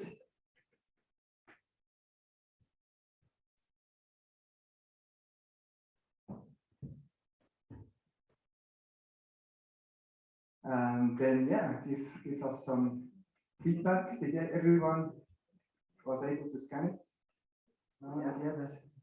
Because then I switched to the entries. Now we are seeing here, it's already coming in. 5 stars. Who was this? Thank you very much. So we see here now the votings are coming in our Slack channel. If you want to have this here, that's interesting. But of course, these answers are also going here. I don't show the email address here now. So you can see this is coming in here, and I take the average to the top. I can also here average it again, the whole thing. So at the moment we are average 4, so please vote some more 5, please. No, just kidding. But you see, you can do this really, really fast to get feedback, for example. And yes, what I also did, I set up here in our base in Digital Nomads, we have from the speakers, from the members, everything is in here. From PayPal, for example, when you book your yearly association, when you pay the fee, then you come into our database. And what I can do is I can also link a base. So let me quickly check that one here. Sync now. So now I have all the ratings in here in my other base. You see, that's a completely different base where I can also have access to that data that is coming from the base here. So you can then use that information also to mix here in that base. And for those who entered an email address, you notice that you get this email where I say thank you. You can do also more interesting things than that. For example, if you have a date field, like birthday or whatever you can imagine, you can then set up automatisms to pick that field and say, if that date field is today, then send out an email, for example. So there's a lot of things you can do there. Okay, that was too fast. I'm already finished. 5 minutes left. Yes, but yeah, I just wanted to encourage you to use Airtable, and with also Zapier and other tools, you can do a lot more. And I use it for hundreds of projects of mine, and it saves me so much time to do this stuff. I see questions coming up. You need to. Yeah, thanks for this introduction. Can you present some other use cases, maybe in a nutshell? Because for surveys, there are so many tools out there. Yes. But maybe there are some other use cases. Okay. One of my favorite use cases is I'm working at the music club here in Bern as well. The Mahogany Hall is it called. And when I first started, I needed to do the financials, and I got like every month I got an Excel sheet with the income and the concert tickets and everything in there, and I needed to put that in the accounting tool, which was Banana, I think, back then. And this Excel, of course, it was never up to date. It was always full of mistakes and stuff. So I decided to use Airtable for that. So the person who is responsible for the evening, he or she enters the data on the phone with the form here, and then it's directly into the Airtable, and from there I can put it directly into my accounting tool. Now I implemented that, and then it's started to grow, because every entry for an evening is linked to a concert. So we started to put all the concerts and the dates and everything in there. Then the members came. We had all name of our association members that help out at the bar or at the entrance. Then we can link them to a specific concert. So this guy is working at that concert at that time. So we have the matching between stuff and concerts.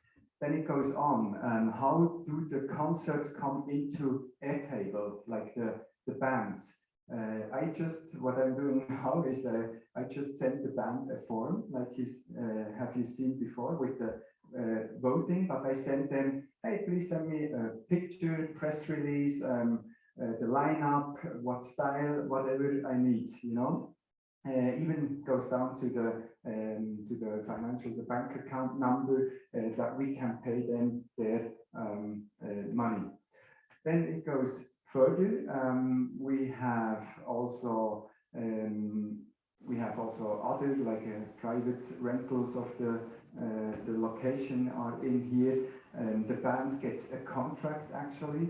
So if they send the data in, I click on a checkbox, and they got the contract signed from us, and they need to sign it and send it back. So this is automatically done. I don't need to create a Word template contract and send it and back and forth. And at the end of the year also, because I have the link between people and how many times they were working, I can see, because they earn a little bit of money, not that much, but a little bit, and because it's an association, and end of the year I can get like all how much every person earned, and I put this into the Lohnbescheinigung, the statement for the taxes, and send it to them in one thing. So I don't need to get and search for everything, it's already there. And also Corona, we could file for some help from the canton for money, because we needed to close, of course. And this was really easy for me, because I had all the concerts which were cancelled and I could just like take them, okay, that's the average income, and send it to them, and everything was free. So that's a nice case, actually, yeah. But it grew over time, right? It's very adaptable. Yeah, actually, that kind of answered my question, because my question was if you could talk more about what Airtable is and what it does. Yeah, Airtable is just a database. It's pretty much like Google Sheets or Excel, but with a lot more functionality. The problem is it can do too much, right? You can build a whole CRM system with Airtable, but does it make sense? Depends, because in a CRM system, you have every function is already implemented, but in Airtable, you need to build that function first. You can do it, but you need to build it. But then you can build it like exactly what you need, where you need it, and link that to other data, Google Drive, Google email, Slack, whatever you need. Okay, I'm over time.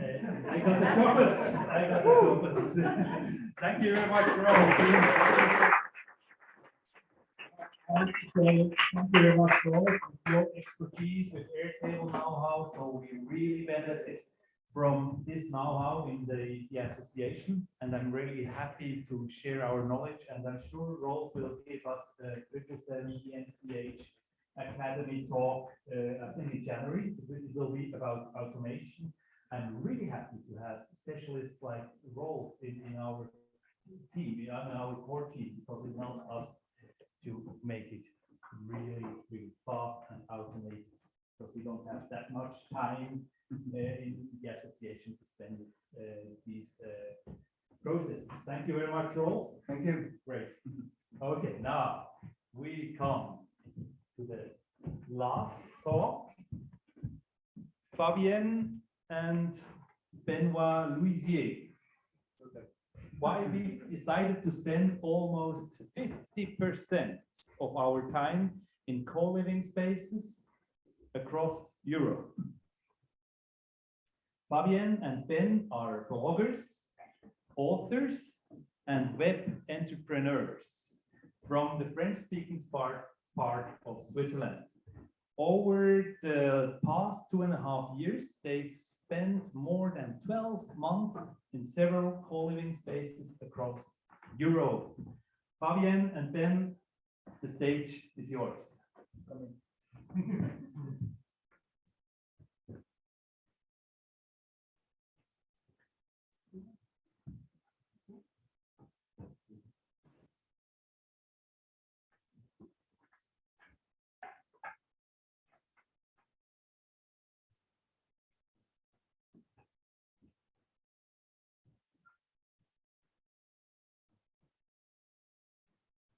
Okay.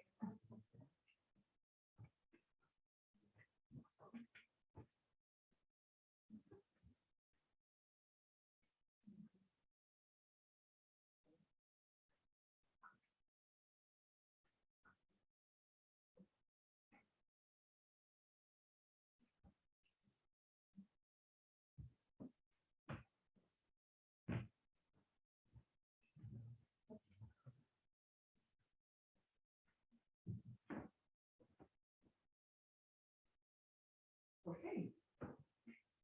Full screen is not coming.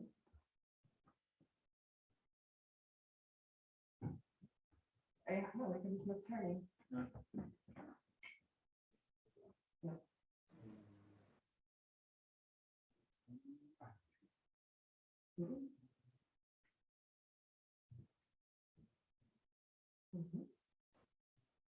Full screen, yeah, let me see. Icons of the screen.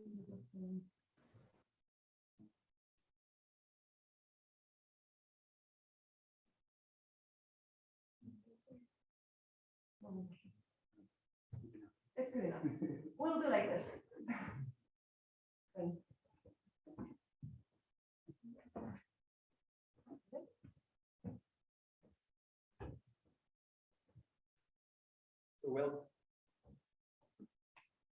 Welcome to our presentation. Today we're going to talk about co-living and why we've decided to spend almost 50% of our time in co-living spaces across Europe. So maybe first a little bit about ourselves. So yeah, we thought maybe before we start, we'd try to introduce ourselves briefly. So my name is Fabienne, and this is Benoit. We are both from Switzerland, from the French-speaking part. You probably heard this already. We met back in 2008, and in 2011, we were both finishing our studies at the University in Zurich. We're like, oh, let's try something exotic, let's try something new. So we decided to go work abroad for our first work experience. We started looking for works everywhere, ended up in Vienna, not so exotic. But so after 2 years in Vienna, we're like, okay, we still want some more exotic. And before coming back to Switzerland, because Ben had a position to finish his PhD in Bern, actually, we said, okay, let's take a break and leave for a round the world trip. So we saved the money while we were working in Vienna and just left backpacking, like small budget backpacking around the world for what was supposed to be a 1-year sabbatical. This 1 year turned into 19 months, and then we got back home to Zurich and we started working again in a company, but then things went a bit differently. Yeah, well, we tried to go back to Zurich, work in this tech company, and we found out maybe about 18 months in this company that maybe we didn't really like this lifestyle anymore, because during this trip, backpacking around the world, we discovered what the freedom and flexibility really means for us, and we decided to quit this company and maybe try to be our own boss and try to work on stuff we're really passionate about and working maybe from places we're curious about, and we decided to start our own business, working mainly on web development, also blogging about stuff and writing books as well. Yes. And now, before we start about like how our journey with co-living even started, we thought like, okay, we'll just do like a small slide about what is co-living, because maybe some of you don't even know what a co-living is because we are now in a co-working space. Co-working is pretty straightforward, but co-living might not be as straightforward. So if we take the definition done by the Cambridge Dictionary, they say co-living is the practice of living with other people in a group of homes that include some shared facilities. Daily. That's basically what it is. But the thing is, when you look at it like in a more broader thing, when you look co-living up in Google, there are different things popping up and there's huge variation of what a co-living is. And actually, this is not something official, that's our definition of co-living, but we really came up with 3 types of co-living. The first one being the one which you might have read the most about in the press, are like these huge urban co-livings. These are like more like shareholder founded units, where it's like you would find them typically in New York, Los Angeles, Zurich. It's like investors, they buy buildings and then they offer shared facilities in the ground floor, and then on the other floors they are like units where people live together. Usually it's organized by floor, where like everyone has their own room, and then per floor there is a shared living room and the kitchen, and then in the basement there are like cinemas and swimming pools and rooftop and like this. These type of co-livings are more like a permanent setting. They are targeting people who are moving to a city and not willing to go through the hustle of buying furniture and stuff. So they just go to a co-living. It's easier. They're staying 1 year in New York. Staying there is nice. It's kind of their home. So that's the first type. Yeah. The second time we call the co-living chains targeting nomads. Maybe the most well-known is called Selina. These types of co-living, they provide facilities. They definitely target digital nomads that want to travel and work at the same time. We'll find these types of co-living in touristic places, in digital nomad hubs, and they can be pretty big actually. So some Selinas, for example, they can have up to 200 people. So I would say they target more on providing facilities to work and travel at the same time, but a bit less on community because they could be that big. So it's hard to like do a community in a place with 200 people, or a bit more difficult, I think.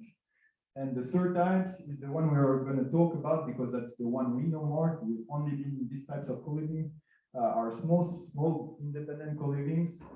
Spaces that are owned by independent people, couples that have been maybe nomads for a few years and wanted to settle down in a place that they really love, and wanted to create this space to accommodate digital nomads and create this kind of small families. And they definitely focus more on creating this kind of family feeling and target a really target community. Fanny is, for example, a very good example. This morning she gave a talk, and like she runs the Swiss Escape in Grimens, which is exactly a co-living that fits in this third category. So now, maybe before we go to co-living, just how it started for us. So as Ben said, like we kind of quit our previous job back in 2016. We didn't know much about the whole digital nomad lifestyle. We just figured, okay, we're going to work on the roads and we'll figure it out. So we started moving around countries, working remotely. But the thing is, we never heard of co-living before. So what we did was, like most of you, I guess, who travel a bit, is renting apartments, setting up your office in the kitchen, in the living room, working from the sofa. And then at some point, we're like, maybe some community would be nice. So we started enrolling into a co-working space to meet people. The thing is, with co-working, some of them are really well made because they focus as well as on community and they organize events. But we also found that most of them, or at least the ones we tried, it's a lot about working. And I mean, obviously, you don't connect so much with people when you work because it's what you're here for. So yeah, hi, the coffee machine, and yeah, have a nice day, bye, see you tomorrow. That was about it for us, at least. So we were kind of frustrated because we were like, yeah, where are these deep relationships with other travelers everyone keeps talking about? Because when we were backpacking, we met so many people and connected with them. And all of a sudden, while working, we never felt so alone, even though we're moving so much. Yeah. And one day we ended up in Tenerife. We rented an apartment, I think, for a month, and we wanted to do Spanish lessons there. And we ended up finding out that there was a co-living space opening not so far from our apartment. And we saw that the owner, Anne, was looking for volunteers to help her with day-to-day stuff, walking the dog, Lara, and she needed help for SEO and I think marketing, which we are okay at. So we decided maybe we can meet this Anna and see what this co-living space is, because we had no idea about what it was. And well, also we have to say we checked the prices and we're like, wow, it's a bit expensive, but is it really worth the money, you know? So we were like, yeah, okay, so let's try to volunteer at this place. And we ended up staying 6 weeks there volunteering, and we're so glad we did, because it was kind of a revelation for us, because it was almost the perfect balance between having a really perfect workspace, so we were really productive, but at the same time we met many new people, and we had a lot of time to make connections, because we were living together. We were these 10-20 people living in the same house, so we were sharing dinners, we were sharing activities, we had time to talk to each other. And so after these 6 weeks of volunteering there, we ended up extending as regular guests for 2 months, because we loved the experience so much. And yeah, after that, we decided to kind of plan our trips around co-living spaces. Yeah, so this is how it started, and now how it's going. Like, we started back in 2018 was the first experience at Nine Co-living. So as Ben said, we volunteered there for 6 weeks, then extended by 2 months as regular guests. And since then, we've been to Bansko in Bulgaria, which is technically not a co-living, because it's a co-working space with a huge community, but you have like 100 nomads living in a like area of 1 or 2 kilometers, meaning it's almost like co-living because everyone lives in the same space. More recently, we tested also a Cloud Citadel co-living, which is one which opened in the French Alps. And we love skiing both, so it was like the perfect combination, skiing in the morning, working in the afternoon. And then we went to Restation, which is in Gran Canaria. And while being there, we're like, okay, we have to go back to our first love. So we went back to Nine Co-living on Tenerife, stayed 2 more months there. So in total, we spent almost 6 months there. And the most recent experience was the Untitled co-living, which was a bit a different experience because it's a fully rural co-living. So you have to imagine Galicia, which is already like the lost part of Spain. And then you take the lostest part in the lost part of Spain. And then there's this one guy, former digital nomad, saying, I'm going to open a co-living here and try to have some positive impact on the local community. And that's what Untitled co-living is about. And we're going to talk more about this a bit later. But yeah, maybe I can just add that we didn't do just the co-living thing. No. So we were traveling to places, for example, in Galicia, we wanted to travel to southern Spain, then southern Portugal, and then we went there. So we just planned our trip around co-living, and then we ended up staying a few months in this co-living space. So now our top 10 reasons for choosing co-living over renting apartments. Number one, obviously, is people and community, because as we said, like a lot of nomads, they report it can be hard to meet people when you travel, and it's easy, for example, to meet travelers, but you have this problem of having deeper connections with people, and co-living spaces, at least the small and independent co-living, they solve this problem beautifully, because you end up living with 10 to 20 people in a house, you're like in a family, and you spend so much time with them that you have time to make deeper connections. And this is really the main reason why we go to these places. And then there are some other reasons which are a bit more like rational. And like number 2 is Wi-Fi. That's one that when we share it with our friends and family, they're always like, oh, Jesus Christ, guys, always use a laptop and so drugged. But we figured today you might be like a crowd which understands our worry, because when we were renting places, like usually on the Airbnb, you check is there Wi-Fi in the apartment? Yes, there is. You get there, 1 megabyte per second. Woohoo! And like we spent 1 month in Menorca, for example, we almost got divorced because we had this 1 megabyte per second in this apartment. There was no 4G coverage in the building, and we tried all the mobile providers, and it drove us nuts. So we basically spent months looking for cafe and Wi-Fi, off-season, everything was closed. We had a lovely time at the beach, but we didn't work so much at that time. So that's just, it's a big problematic that co-living spaces tend to solve. Yeah, the number 3 would be work infrastructure, which one nice thing about these co-living spaces, they have always a co-working space as well. So you have nice chairs, you have some screens, you even sometimes have standing desks. So even though we did this during 2 or 3 years, we're working remotely from, I don't know, apartment, the kitchen, cafes, even our tent. It's nice to have some productive environment to get stuff done. And co-living spaces, you can be sure you'll have this kind of place. So that's one good thing as well. Another point are the stunning houses, like being in Tenerife, where we have like this amazing house with sea view. Here I took a picture, which is really like promoting this whole incredible houses, but this is a co-living that just recently opened in France. It's called Chateau Co-living. It's in a castle, and this is literally the whole co-living. You actually get to live in there. We haven't been there yet, but it's on our list. It's 2 dear friends of ours who opened this place 4 months ago, I think. And it's like, it looks really awesome. And I mean, look at this, like you can literally live here for a price that you would never, at least we would never be able to rent a place like this for ourselves. But by sharing the costs and mutualizing everything, you get actually to experience this kind of buildings and houses with other people who are like-minded. Number 5, logistics. By logistics, we mean usually in co-living spaces, you have super nice kitchen, well equipped, because you have 10, 20 people, you need to have space in the kitchen. Sometimes you have 10 people cooking at the same time. So well equipped kitchen, you have maybe cold rooms, you have projector for movie nights, you have all these things, like maybe a fitness center, a swimming pool, I don't know. So all these things that you wouldn't have if you rent an apartment, or you would need to pay a lot of money to have all these things together in an apartment. You also have, it's also really easy to enter in a co-living space because you usually have someone who presents you the whole space and you're ready to work in 10 minutes.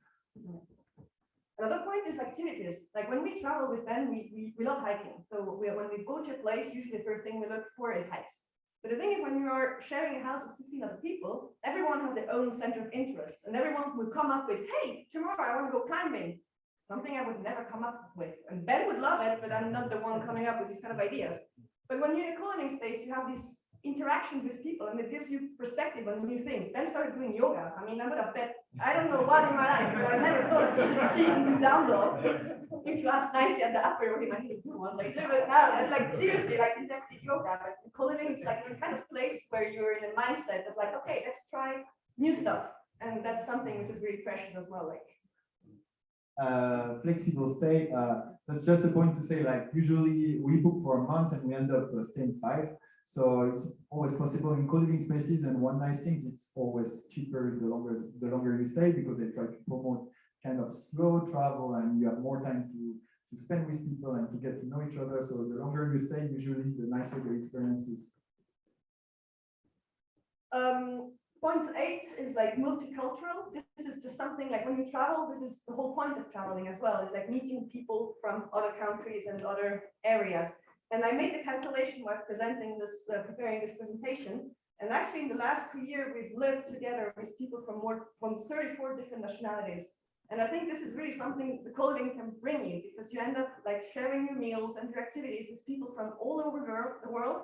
And the co-living language is always English, which makes it quite easy for everyone to connect and just exchange, because we have different lifestyles, different jobs, but in the end, lots of things we have it in common, problematics, challenges, like this whole digital living and stuff. And it's very interesting to just interchange with people who have similar struggles and also benefits.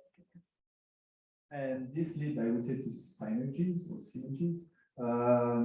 Because, yeah, in this kind of spaces, you end up with 10 to 20 people that have different backgrounds, different skills. So it's a really good opportunity if you have a problem in your business or something you don't even know about how to solve. So just to sit down with some of these people, 10 minutes, 1 hour to ask questions. So even if the people in the co-living don't have the skills, you can always organize an evening to ask them for their opinion. So we ended up solving many problems for us in co-living spaces by asking for help. Yeah. And sometimes as well, it ends up on people going together, working together, and building new projects. So that's really nice. We'll get to this point later again a bit more in detail.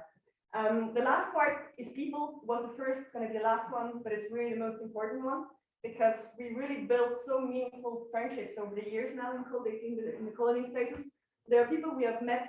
For example, I'm thinking of Hannah, which is a dear friend of ours we met in Tenerife. We saw her again in Briançon. She came to visit us in Switzerland, and now we just booked our stay in Galicia for next March, and she booked as well, and we're going to meet again there. So it's really something that's kind of a family you have in different places, and sometimes you just meet again with your nomad family, so to say. Yeah. Why don't we do it full time? Yeah, right.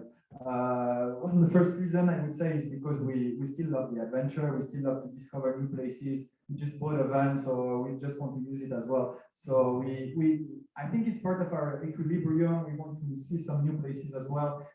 So we try to balance the time we spend in co-living spaces with time we travel more, and we really like this kind of equilibrium. And of course, the second part is our couple, because yeah, co-living obviously is a very social environment. So when you're a couple, even though you can have some me time or couple time in a co-living, you can just go out for a meeting, have a date night or something. But after a couple of months, we just want to be by ourselves, and we just go back to our apartment in Switzerland, or we travel together. And yeah, the extra reason might be Richie is the dog we adopted recently. It was a dog-friendly co-living space we were staying at. They had a partnership with a local shelter where the co-livers were encouraged to go walk dogs to help them socialize with humans. We did this. We left with a dog. So we ended up adopting him. So now he's traveling with us. that's why we bought a van. Yeah, that's why we bought a van as well. I mean, expensive dog, I'm telling you, but like, you know. Yeah, so he's following us now in our adventures. Not all co-living places are dog friendly, so this will probably limit a bit, but there's still some opportunities for us. So what's next? So co-living is a beautiful concept, but it can be, in our opinion, much more. Because, for example, the co-living we talked about in Galicia, Untitled co-living, which is a rural co-living lost in the middle of nowhere in Galicia. For example, they really also try to have a positive impact on local communities, because this guy, Augustine, who opened this co-living, he also wanted to kind of bring people in rural areas and to develop connection between the people. So for example, one project he did, which I found really interesting, he was talking to the people of the village, which I think there are 100 people. 130 inhabitants, yes. And they were talking about the problem they have, which is water leakage in the village. And they would never find out about this water leakage until, I don't know, months later. Yeah. And he sat down with other co-livers, and then one of the co-livers was a developer, and he said, yeah, okay, we could figure out a solution. So they installed some camera in front of the, how do you call that in English? Yeah, the water counters. Yeah, the water counters, and they would take pictures every hour.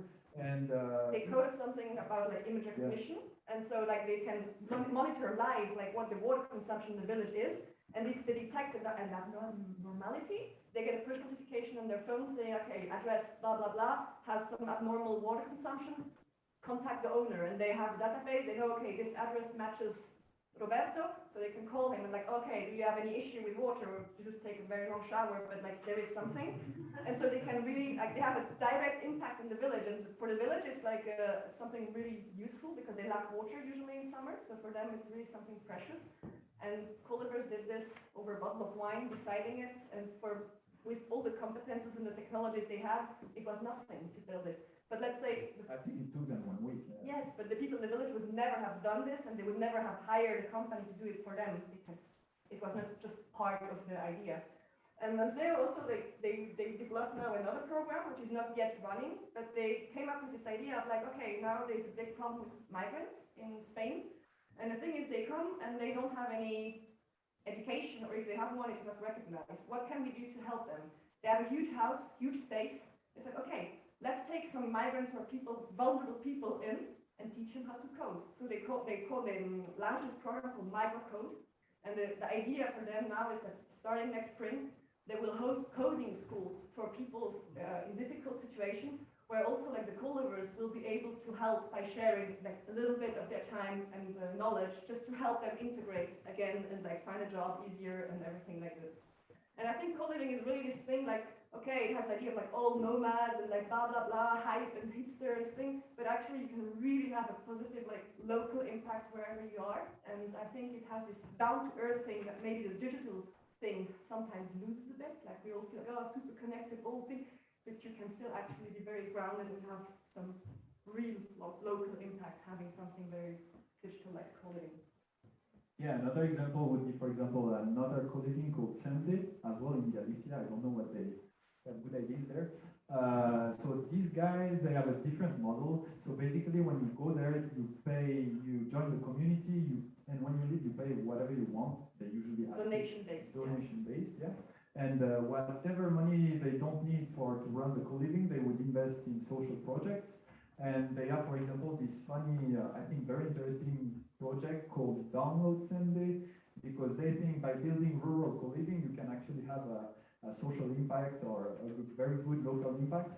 And they want to help people basically download the concept of Sende and build rural co-living in many places in the world. So that I think they started in, well, they help people in 2 different places already, and they really want to share their knowledge about their own experience helping people building rural co-living to have a social impact in rural areas.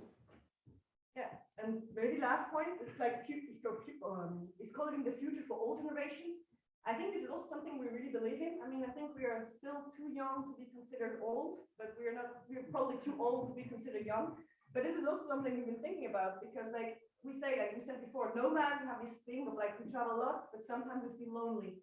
And when you look into older generations, this is also something coming up a lot. Like the older you get, the more friends you lose, and like your social circle just goes down. And co-living spaces is also something like, I'm not talking about opening a retirement home, you know, it's something really different. Like a co-living space would be more like, okay, people deciding to join forces and live together in an environment which is good for them. And then as soon as problems start arising, you can still add things on top, like, okay, let's get in a nurse once a week because we need help. Let's get in catering for lunch because it's too complicated to make lunch. And I think this whole idea of sharing resources and like mutualizing things is really something which has lots of potential for the future. And now we're talking about the digital nomad aspect of it, but I think we can think much broader and open up our ideas for these kind of models. And it's almost infinite, actually, the way we can think about this whole mutualizing things. Yeah, and yeah, we love co-living so much. I think in our like kind of individualistic society, we tend to forget about the power of being with people all the time. And for us, it's so good that we also plan to open co-living one day. So I hope that if you enjoyed our presentation and maybe you want to try the concept, and if we open one day, it's not done yet, guys. No, it's not done yet. But we hope to see you at our place. Yeah.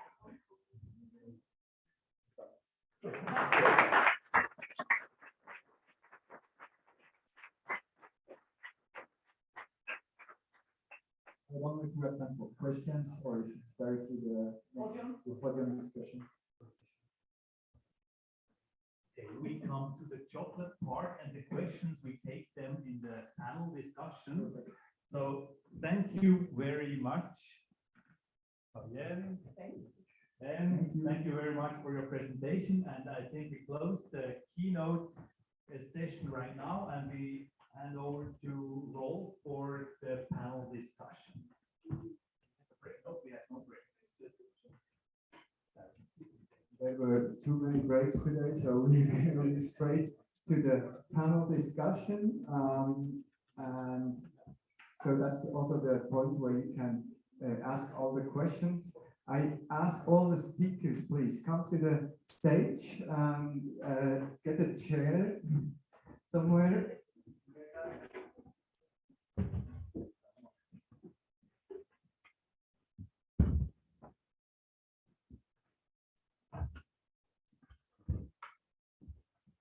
I think we need one more or so, yeah. Perfect. So, Fanny, can you hear me? Can you please join us online also? Yes, I'm here. No. Do we have all speakers? Lawrence, you're in charge of that. Merci.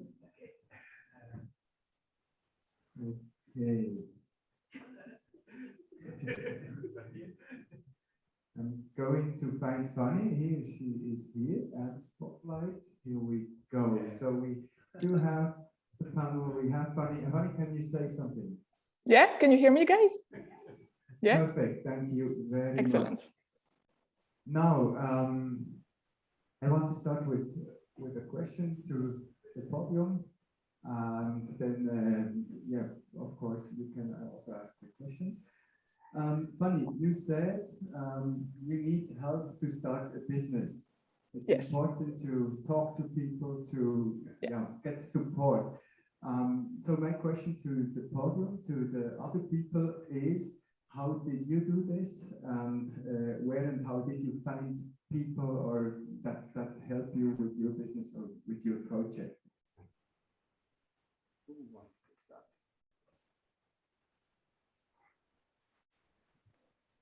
So I think I just like started, and I think I run just in the wall that I realized I need help.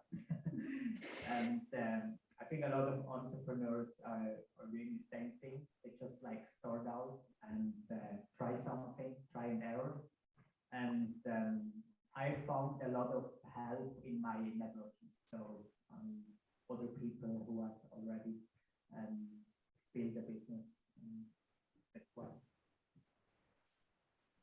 Yeah, I think same for us. I mean, we weren't alone since we started the thing, like the two of us. But clearly in the beginning, we're in this mindset of like, okay, let's do everything ourselves, like from accounting to setting up the company to actually running the company. And quite quickly we came like to this realization, okay, this is not gonna work, especially like for things that they are not expert in the field. Like setting up, for example, the GmbH, I had no clue where to start, and it started taking me like lots of time to like look for this.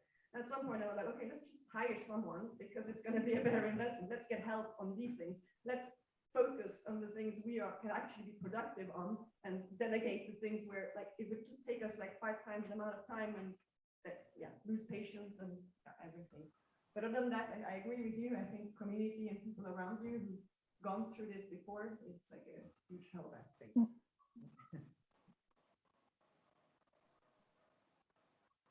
Yeah, I mean, for me, it's very, I think, obvious because I'm not a digital nomad. I'm working from a university and they actually provide quite the infrastructure. So I really feel comfortable that I don't have to do the things like financiers or HR and hire people, do contracts. So I cannot be of a big help for you, I think, in this question. But I actually can answer this is when I registered the foundation and also the business in the Netherlands. I'm not sure if this is also the case in Switzerland. We had a lot of free courses from the Chamber of Commerce, which I never knew about before I actually started to register everything. And those courses were actually very helpful as well, if you want to do it yourself. Bobby, you want to add something? No, maybe just sum up everything what has already been said. But for me, there are 2 keys. 1, learn. So maybe take a course, take a class, get a mentor, basically someone who knows, who's built a business before. And 2, surround yourself with other entrepreneurs, people who go through the same path. For me, those were the 2 key ingredients of like starting and then keep doing it, right? And I love what Fabienne said.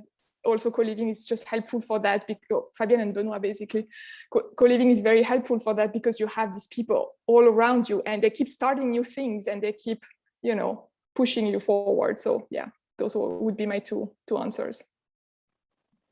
Okay. And to start a business, or so you need to be in harmony, says Lucas, and so Manuela can agree with that. How do you keep your harmony? Maybe Stella, if you want to go first. See how you say balance? Or balance, harmony, right? Yeah. You should ask my boyfriend. This is something we most about, because sometimes like I definitely lose the balance when I'm traveling too often. So I would say in order to stay balanced, I love hiking a lot, being outside in nature. Whenever I'm in a warm country, like swimming, to really disconnect from all the mobile devices. So definitely being in nature.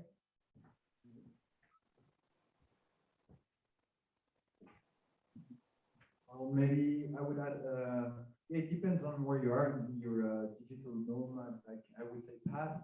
But at some point for me, it's important to do stuff that I really love, I care about, have a purpose. So that's something that has been said a lot today, and I think it's super important. So for me, if I don't have fun, I don't see a purpose in what I do, it doesn't make any sense anymore, and I completely lose the balance, of course. It's one point really important for me. I'll do something more practical. Every year now, like for the past 3 years now, I go work in the mountain huts for 10 days. It's like my holidays from digital, from Nomad, from Ben, from everything. It's like it's a hut. There is no network coverage. There's nothing. We cut wood. We cook on wood fire for like people who come and sleep there. And it's like my little holiday, like in our fully moving and digital world, where I'm just like cut. I couldn't do it full time, but for 10 days a year, this is kind of now become a routine, and I really enjoy it. And every year I'm looking forward to this part. So, you got it. Fabian, maybe something Marco from our remote viewers asked, what was the biggest learning you two had meeting all those people in the co-living spaces? If there's a learning or... I think all the good things take time, and I think there is no like magical recipe. Like all the people we met and who were successful, I think you said this, or I'm not quite sure. All the people we met who were successful failed at some point in their whole like career. And if you ask people about like how they came to where they are now, they will almost automatically start talking about, oh yeah, remember that time where this was a miserable thing, and oh yeah, I crashed this company, like actually, and then I learned that. And I think this is something which is really valuable as well. Not that everyone should crash a company before it becomes successful, but the thing is like everyone had their fair share of shit happening in their life before it started working as well. And I think many, many different paths lead to what we define as success. Yeah, for me, it would be what I said a little bit at the end of the presentation is more like it's healthy to be surrounded by people, and we tend to forget about that because we live in this kind of societies that's super individualistic. And for me, when we started to be on to build our own company and stuff, so we were working both of us together, traveling was great, but we were really lonely. And for me, it's really important to be. Now I know I need to be surrounded by people, and it's really healthy for me, and it's one of my key learning of things. You even like to do yoga, right? Oh yeah. Thanks. Sorry. This wasn't scripted, the yoga part. Also, funny, apparently you also came across a lot of people in your co-living. What do you think about that? Well, I mean, it's again, like I think Fabienne and Benoit, they speak so well about co-living. They should be marketer of co-living or something, because they're really amazing. It's true. Everything they've said so far is very true. It's like, how can you describe? It's like what you go to Erasmus, you come back, and then people tell you how was Erasmus, and it was an experience that you cannot describe. This is how it feels really with co-living, because you learn so much from so many people, but it takes time, right? You need time to learn from them and then kind of digest whatever you've learned from them.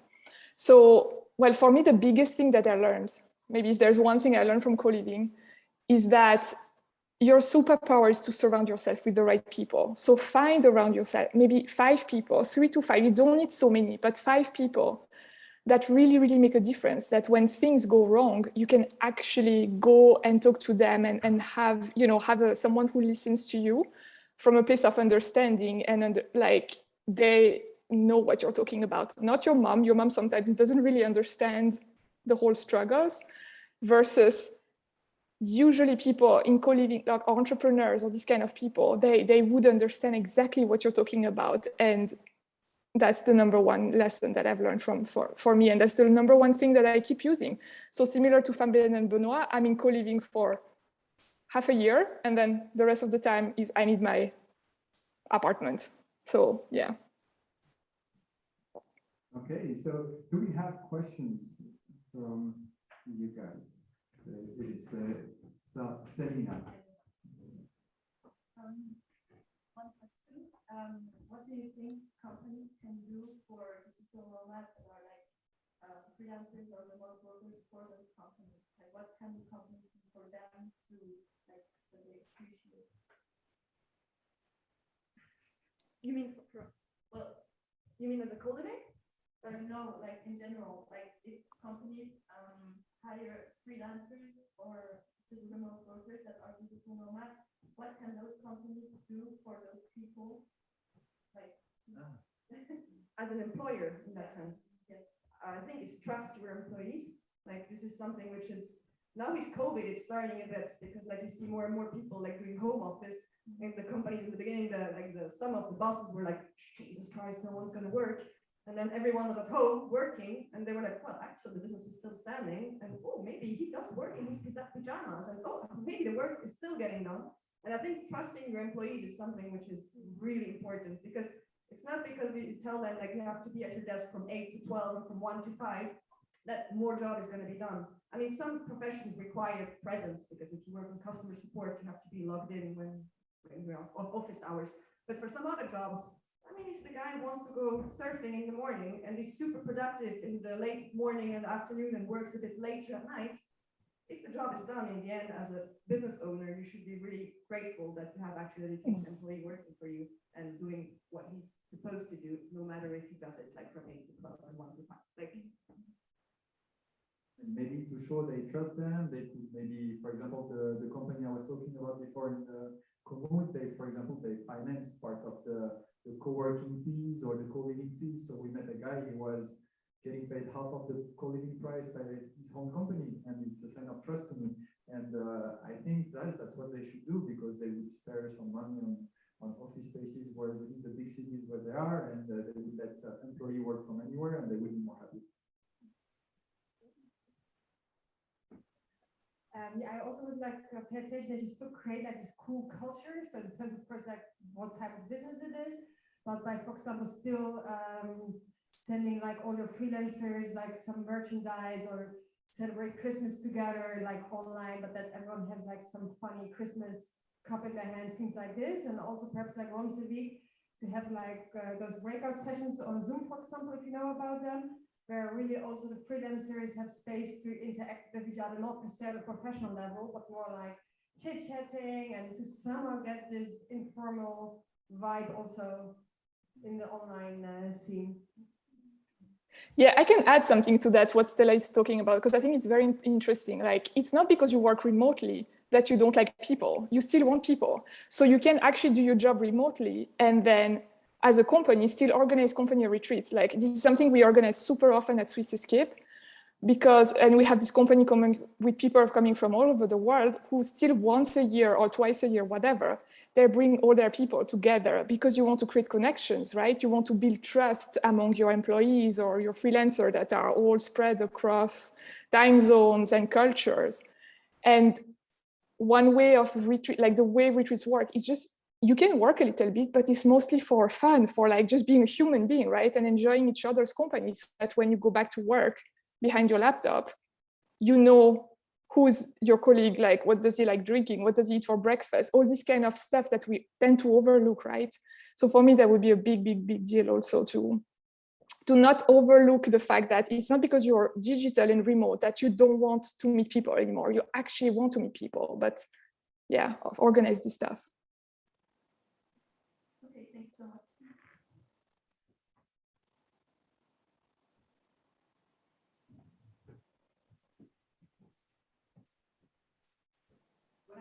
interest is the question concerning sustainability, concerning the flights.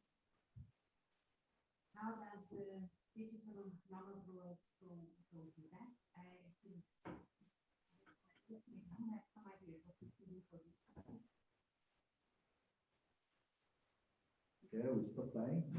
No, well, honestly, I've thought about that a lot, and I'm really concerned with this issue, and I don't see any other solution at the moment. So what we do, at least we didn't fly, but yeah, there is no perfect. Well, it's really difficult to answer, and I really think that it's not possible anymore to fly 50 times a year. So I really think we have to decrease flying, even though maybe technology will solve part of the issue. I think we need to focus as well on being, what do we say that in English, more sustainable, to be more maybe rooted to one place, have more connections closer to where you live. I don't know, but we definitely have to do something about that. So yeah, flying less is important. Yeah, I mean, we're married, so I have similar views. But I just want, it's better. But I just wanted to add as well that now, I mean, many people talk about sustainability, and for us, I think there are so many aspects on which we can do something, and I think everyone should focus on at least 2 or 3 points where they can easily do something. For us, for example, flying thing, we agreed now that we won't fly anymore unless like it's an island or something and we stay long. So we wouldn't fly somewhere for like a week. But if we take a plane, we'll stay 6 months there, and then we still agree to fly. It hasn't happened in 2 years, but it might happen again. So we're not saying like we'll never fly again. We hate people who fly. This is not the case. It's just for us now. It's an easy choice. Like we went to Turkey 1.5 years ago. We went by bus and by train. This was an easy choice for us because we have time. We have the luxury of time. We have the luxury of time to choose local products, for example. But then there are other things. For example, we still buy electronics, which is definitely not something which is sustainable. And I think everyone should try to do their efforts on levels where you feel like, okay, this is a accessible effort I can make. So for us, it goes through food, it goes through flying, but electronics and camera gear, but as a photographer, we buy lenses and we buy camera, and this is not sustainable. And I think we should accept this idea that no one can be perfect, and you should not use it as an excuse, like, oh, I'm not perfect, I'm doing nothing. But no, okay, I can focus on certain areas and do well. And well, okay, there are other ones where unfortunately there's not much I can do, but try to solve the problem like globally, say. I think I'm the wrong person. No, I just agree. No, I'm myself a pilot, so yeah, I like it. No, I just wanted to add also, like, for example, Stella has impact in different ways. So maybe if you need to fly to have a social impact in a different way, it's also good as well. So I think everybody has to find his own solution. Nobody is perfect, but yeah, we need to make a lot of efforts in general to solve this issue. But in general, so to add to that, I meet more and more nomads who are actually like against flying, exactly for that reason. I think what you said was very true. And luxury of time is a real thing because, and especially in Europe, we have trains, we have things. So many people come to Swiss Escape by trains. We had a guy coming from all the way from Sweden to Switzerland by train. It took him maybe, I don't know, 3 days, but you can because you are your own boss. So you can manage your time in a different way. And then you stay somewhere for a really long time. That means you're not going to fly around, like take a weekend off in London from Zurich or something. There's no such thing in our world. It's more like if I go somewhere, I stay for super long. It's in months. Like now I'm here in Crete, but I'm here for 3 months. I'm not flying anywhere in the next 3 months. I'm just staying here. So I think we are super aware of these things, and everyone is doing the best they can. And in Europe, at least, it's super easy to go by train and bus and public transportation anywhere you have to go. Yeah. Yeah, I also think, I mean, okay, it's a very issue connected to the community, but in general, I would say remote work is even an answer to the problem, especially if you look to organizations where they cancel now a lot of business trips where they, because they realize, okay, we could do this also remotely. So, yeah, exactly. I just wanted to elaborate on this as well. That also some of my friends who live in Amsterdam, they go much more often, like on weekend trips by plane or travel somewhere. And a lot of nomads that I know, they travel slow, except me. So I'm like, they're definitely not like slow because I go up and down to Uganda a lot. However, also with that, like with the jury, at one point we became very conscious that the women become dependent on the Western market, and it's not very sustainable, and it takes a lot of energy, you know, to ship products from Uganda to the United States and so on. So now we are also encouraging the women way more to produce for the local market, also the African fabrics, everything. Because this is again what also you said, Fabienne, like shop locally, and it's really difficult because with electronics it's sometimes hard. But what I definitely also want to share regarding development aid, I have sometimes like people will ask me, hey, they have like old clothes in Germany, should we put them on a container and ship them to Uganda? So this is something I'm really against it, because we built up social local businesses in Uganda. So you can imagine if one of our women is sewing nice clothes for the local market, and then they get this free stuff dumped from Europe, which is often even like shitty quality, it's completely ruining everything. So yeah, this is a bit off topic. Yeah. Cool. So is there a question from our remote viewers? You can put it in the chat or even raise your hand and show here on the screen and ask a question. Otherwise, I'm looking here into the people who want to ask some more questions. If this is not the case, we are going to slowly close this panel, and I thank you all very much for being here, for your speeches and panel discussion. It was a pleasure having you here. That is an applause for you.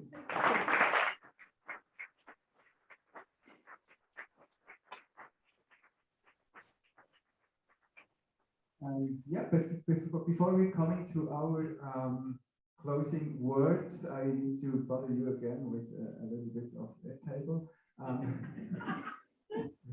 You remember the QR code? Maybe you also have the website still open. You can reload that window or scan it again. There are two more questions we forgot to ask you.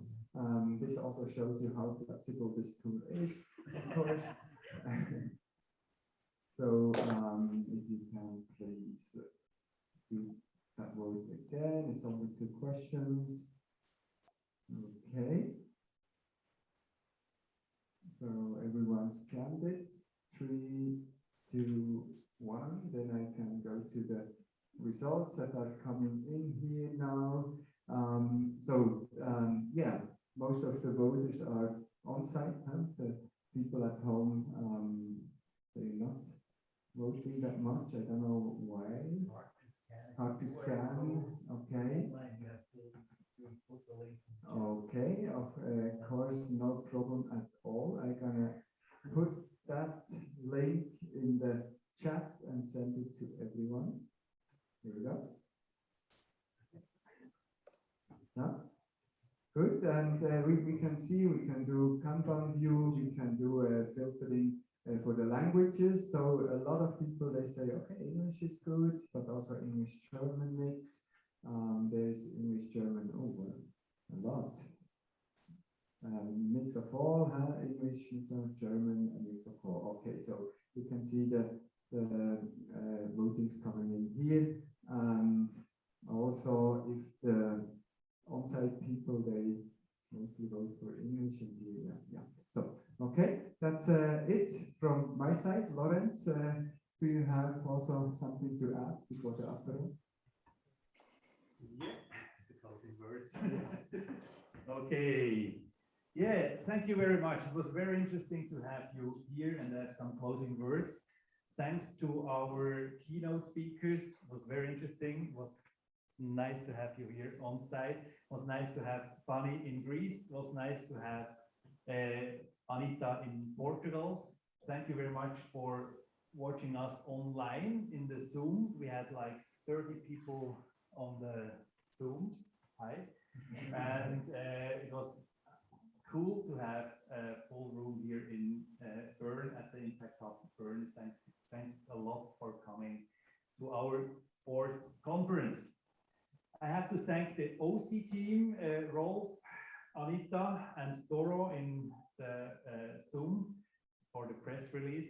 Thanks a lot for to our sponsors, PEAKS, Kabelmanagerverband Bern in Zurich, and Syndicom and Impact Hub. It's not possible to make a conference in that style without sponsors. Hopefully to have you next year on our conference. We will discuss the format of the conference. Thanks a lot for helping Michu at the Technic. It was great. It was a first try with that equipment, so it was hard to get through, but it was very successful. Thanks a lot. Thanks a lot, Andrea, for the entrance. And yeah, I think that's it. These are my words, and hopefully you will join the association for 20 Swiss francs. You can drink beer and pizza with us, and come again to the next conference. Thanks a lot. Thank you so much. Thank you.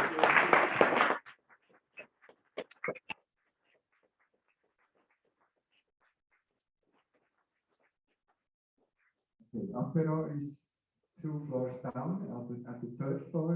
And I think it will be ready in a couple of minutes and approximately like for 1 hour. And yeah, let's see how is it going. Questions? May I just want to ask? Yeah. The question is for Lawrence, actually. You told us earlier about countries adopting like remote visas and things like that. Can you tell us a bit more about it? From tax perspective or the conditions of the visa? Yeah, there's a little website. I can't remember. I will put it in our Slack channel and on Facebook. It's work from anywhere, wfa.com, I think. And there is the whole list of every country offering remote visas. There are about 40 visas, and it's connected to another link, very interesting, to the tax link, because you can check if you run into troubles if you work from a specific country, and it's linked to that remote work visa type. So that's very interesting. I found that a couple of weeks ago, and I think it's very important to share it in the Digital Nomad community, because it shows very clearly where you should go in terms of tax and in terms of visa. So that makes sense. Or if I forget, you send me an email and I will put it on the email and in our community as well. Okay, great. Thank you. Thank you very much for coming from France. And France is very problematic to work as a digital nomad in France. So this gives a lot of troubles. You know that? In terms of the visa, yeah, it's very hard to get compared to other countries. So it's very easy to work from Portugal. It's very easy to work from Greece, and it's quite hard to work from France. I know that I'm going to run into troubles very soon because I have a contract in Switzerland, living in France. There is a law currently which is on hold due to COVID, but one day they will put it back into application. And this law is saying, maybe we're talking about the same thing. Yeah, that's it. Exactly. That's the same thing. Okay. 24.9%. Okay, so we go to the beers and we go in the apero. Thank you very much.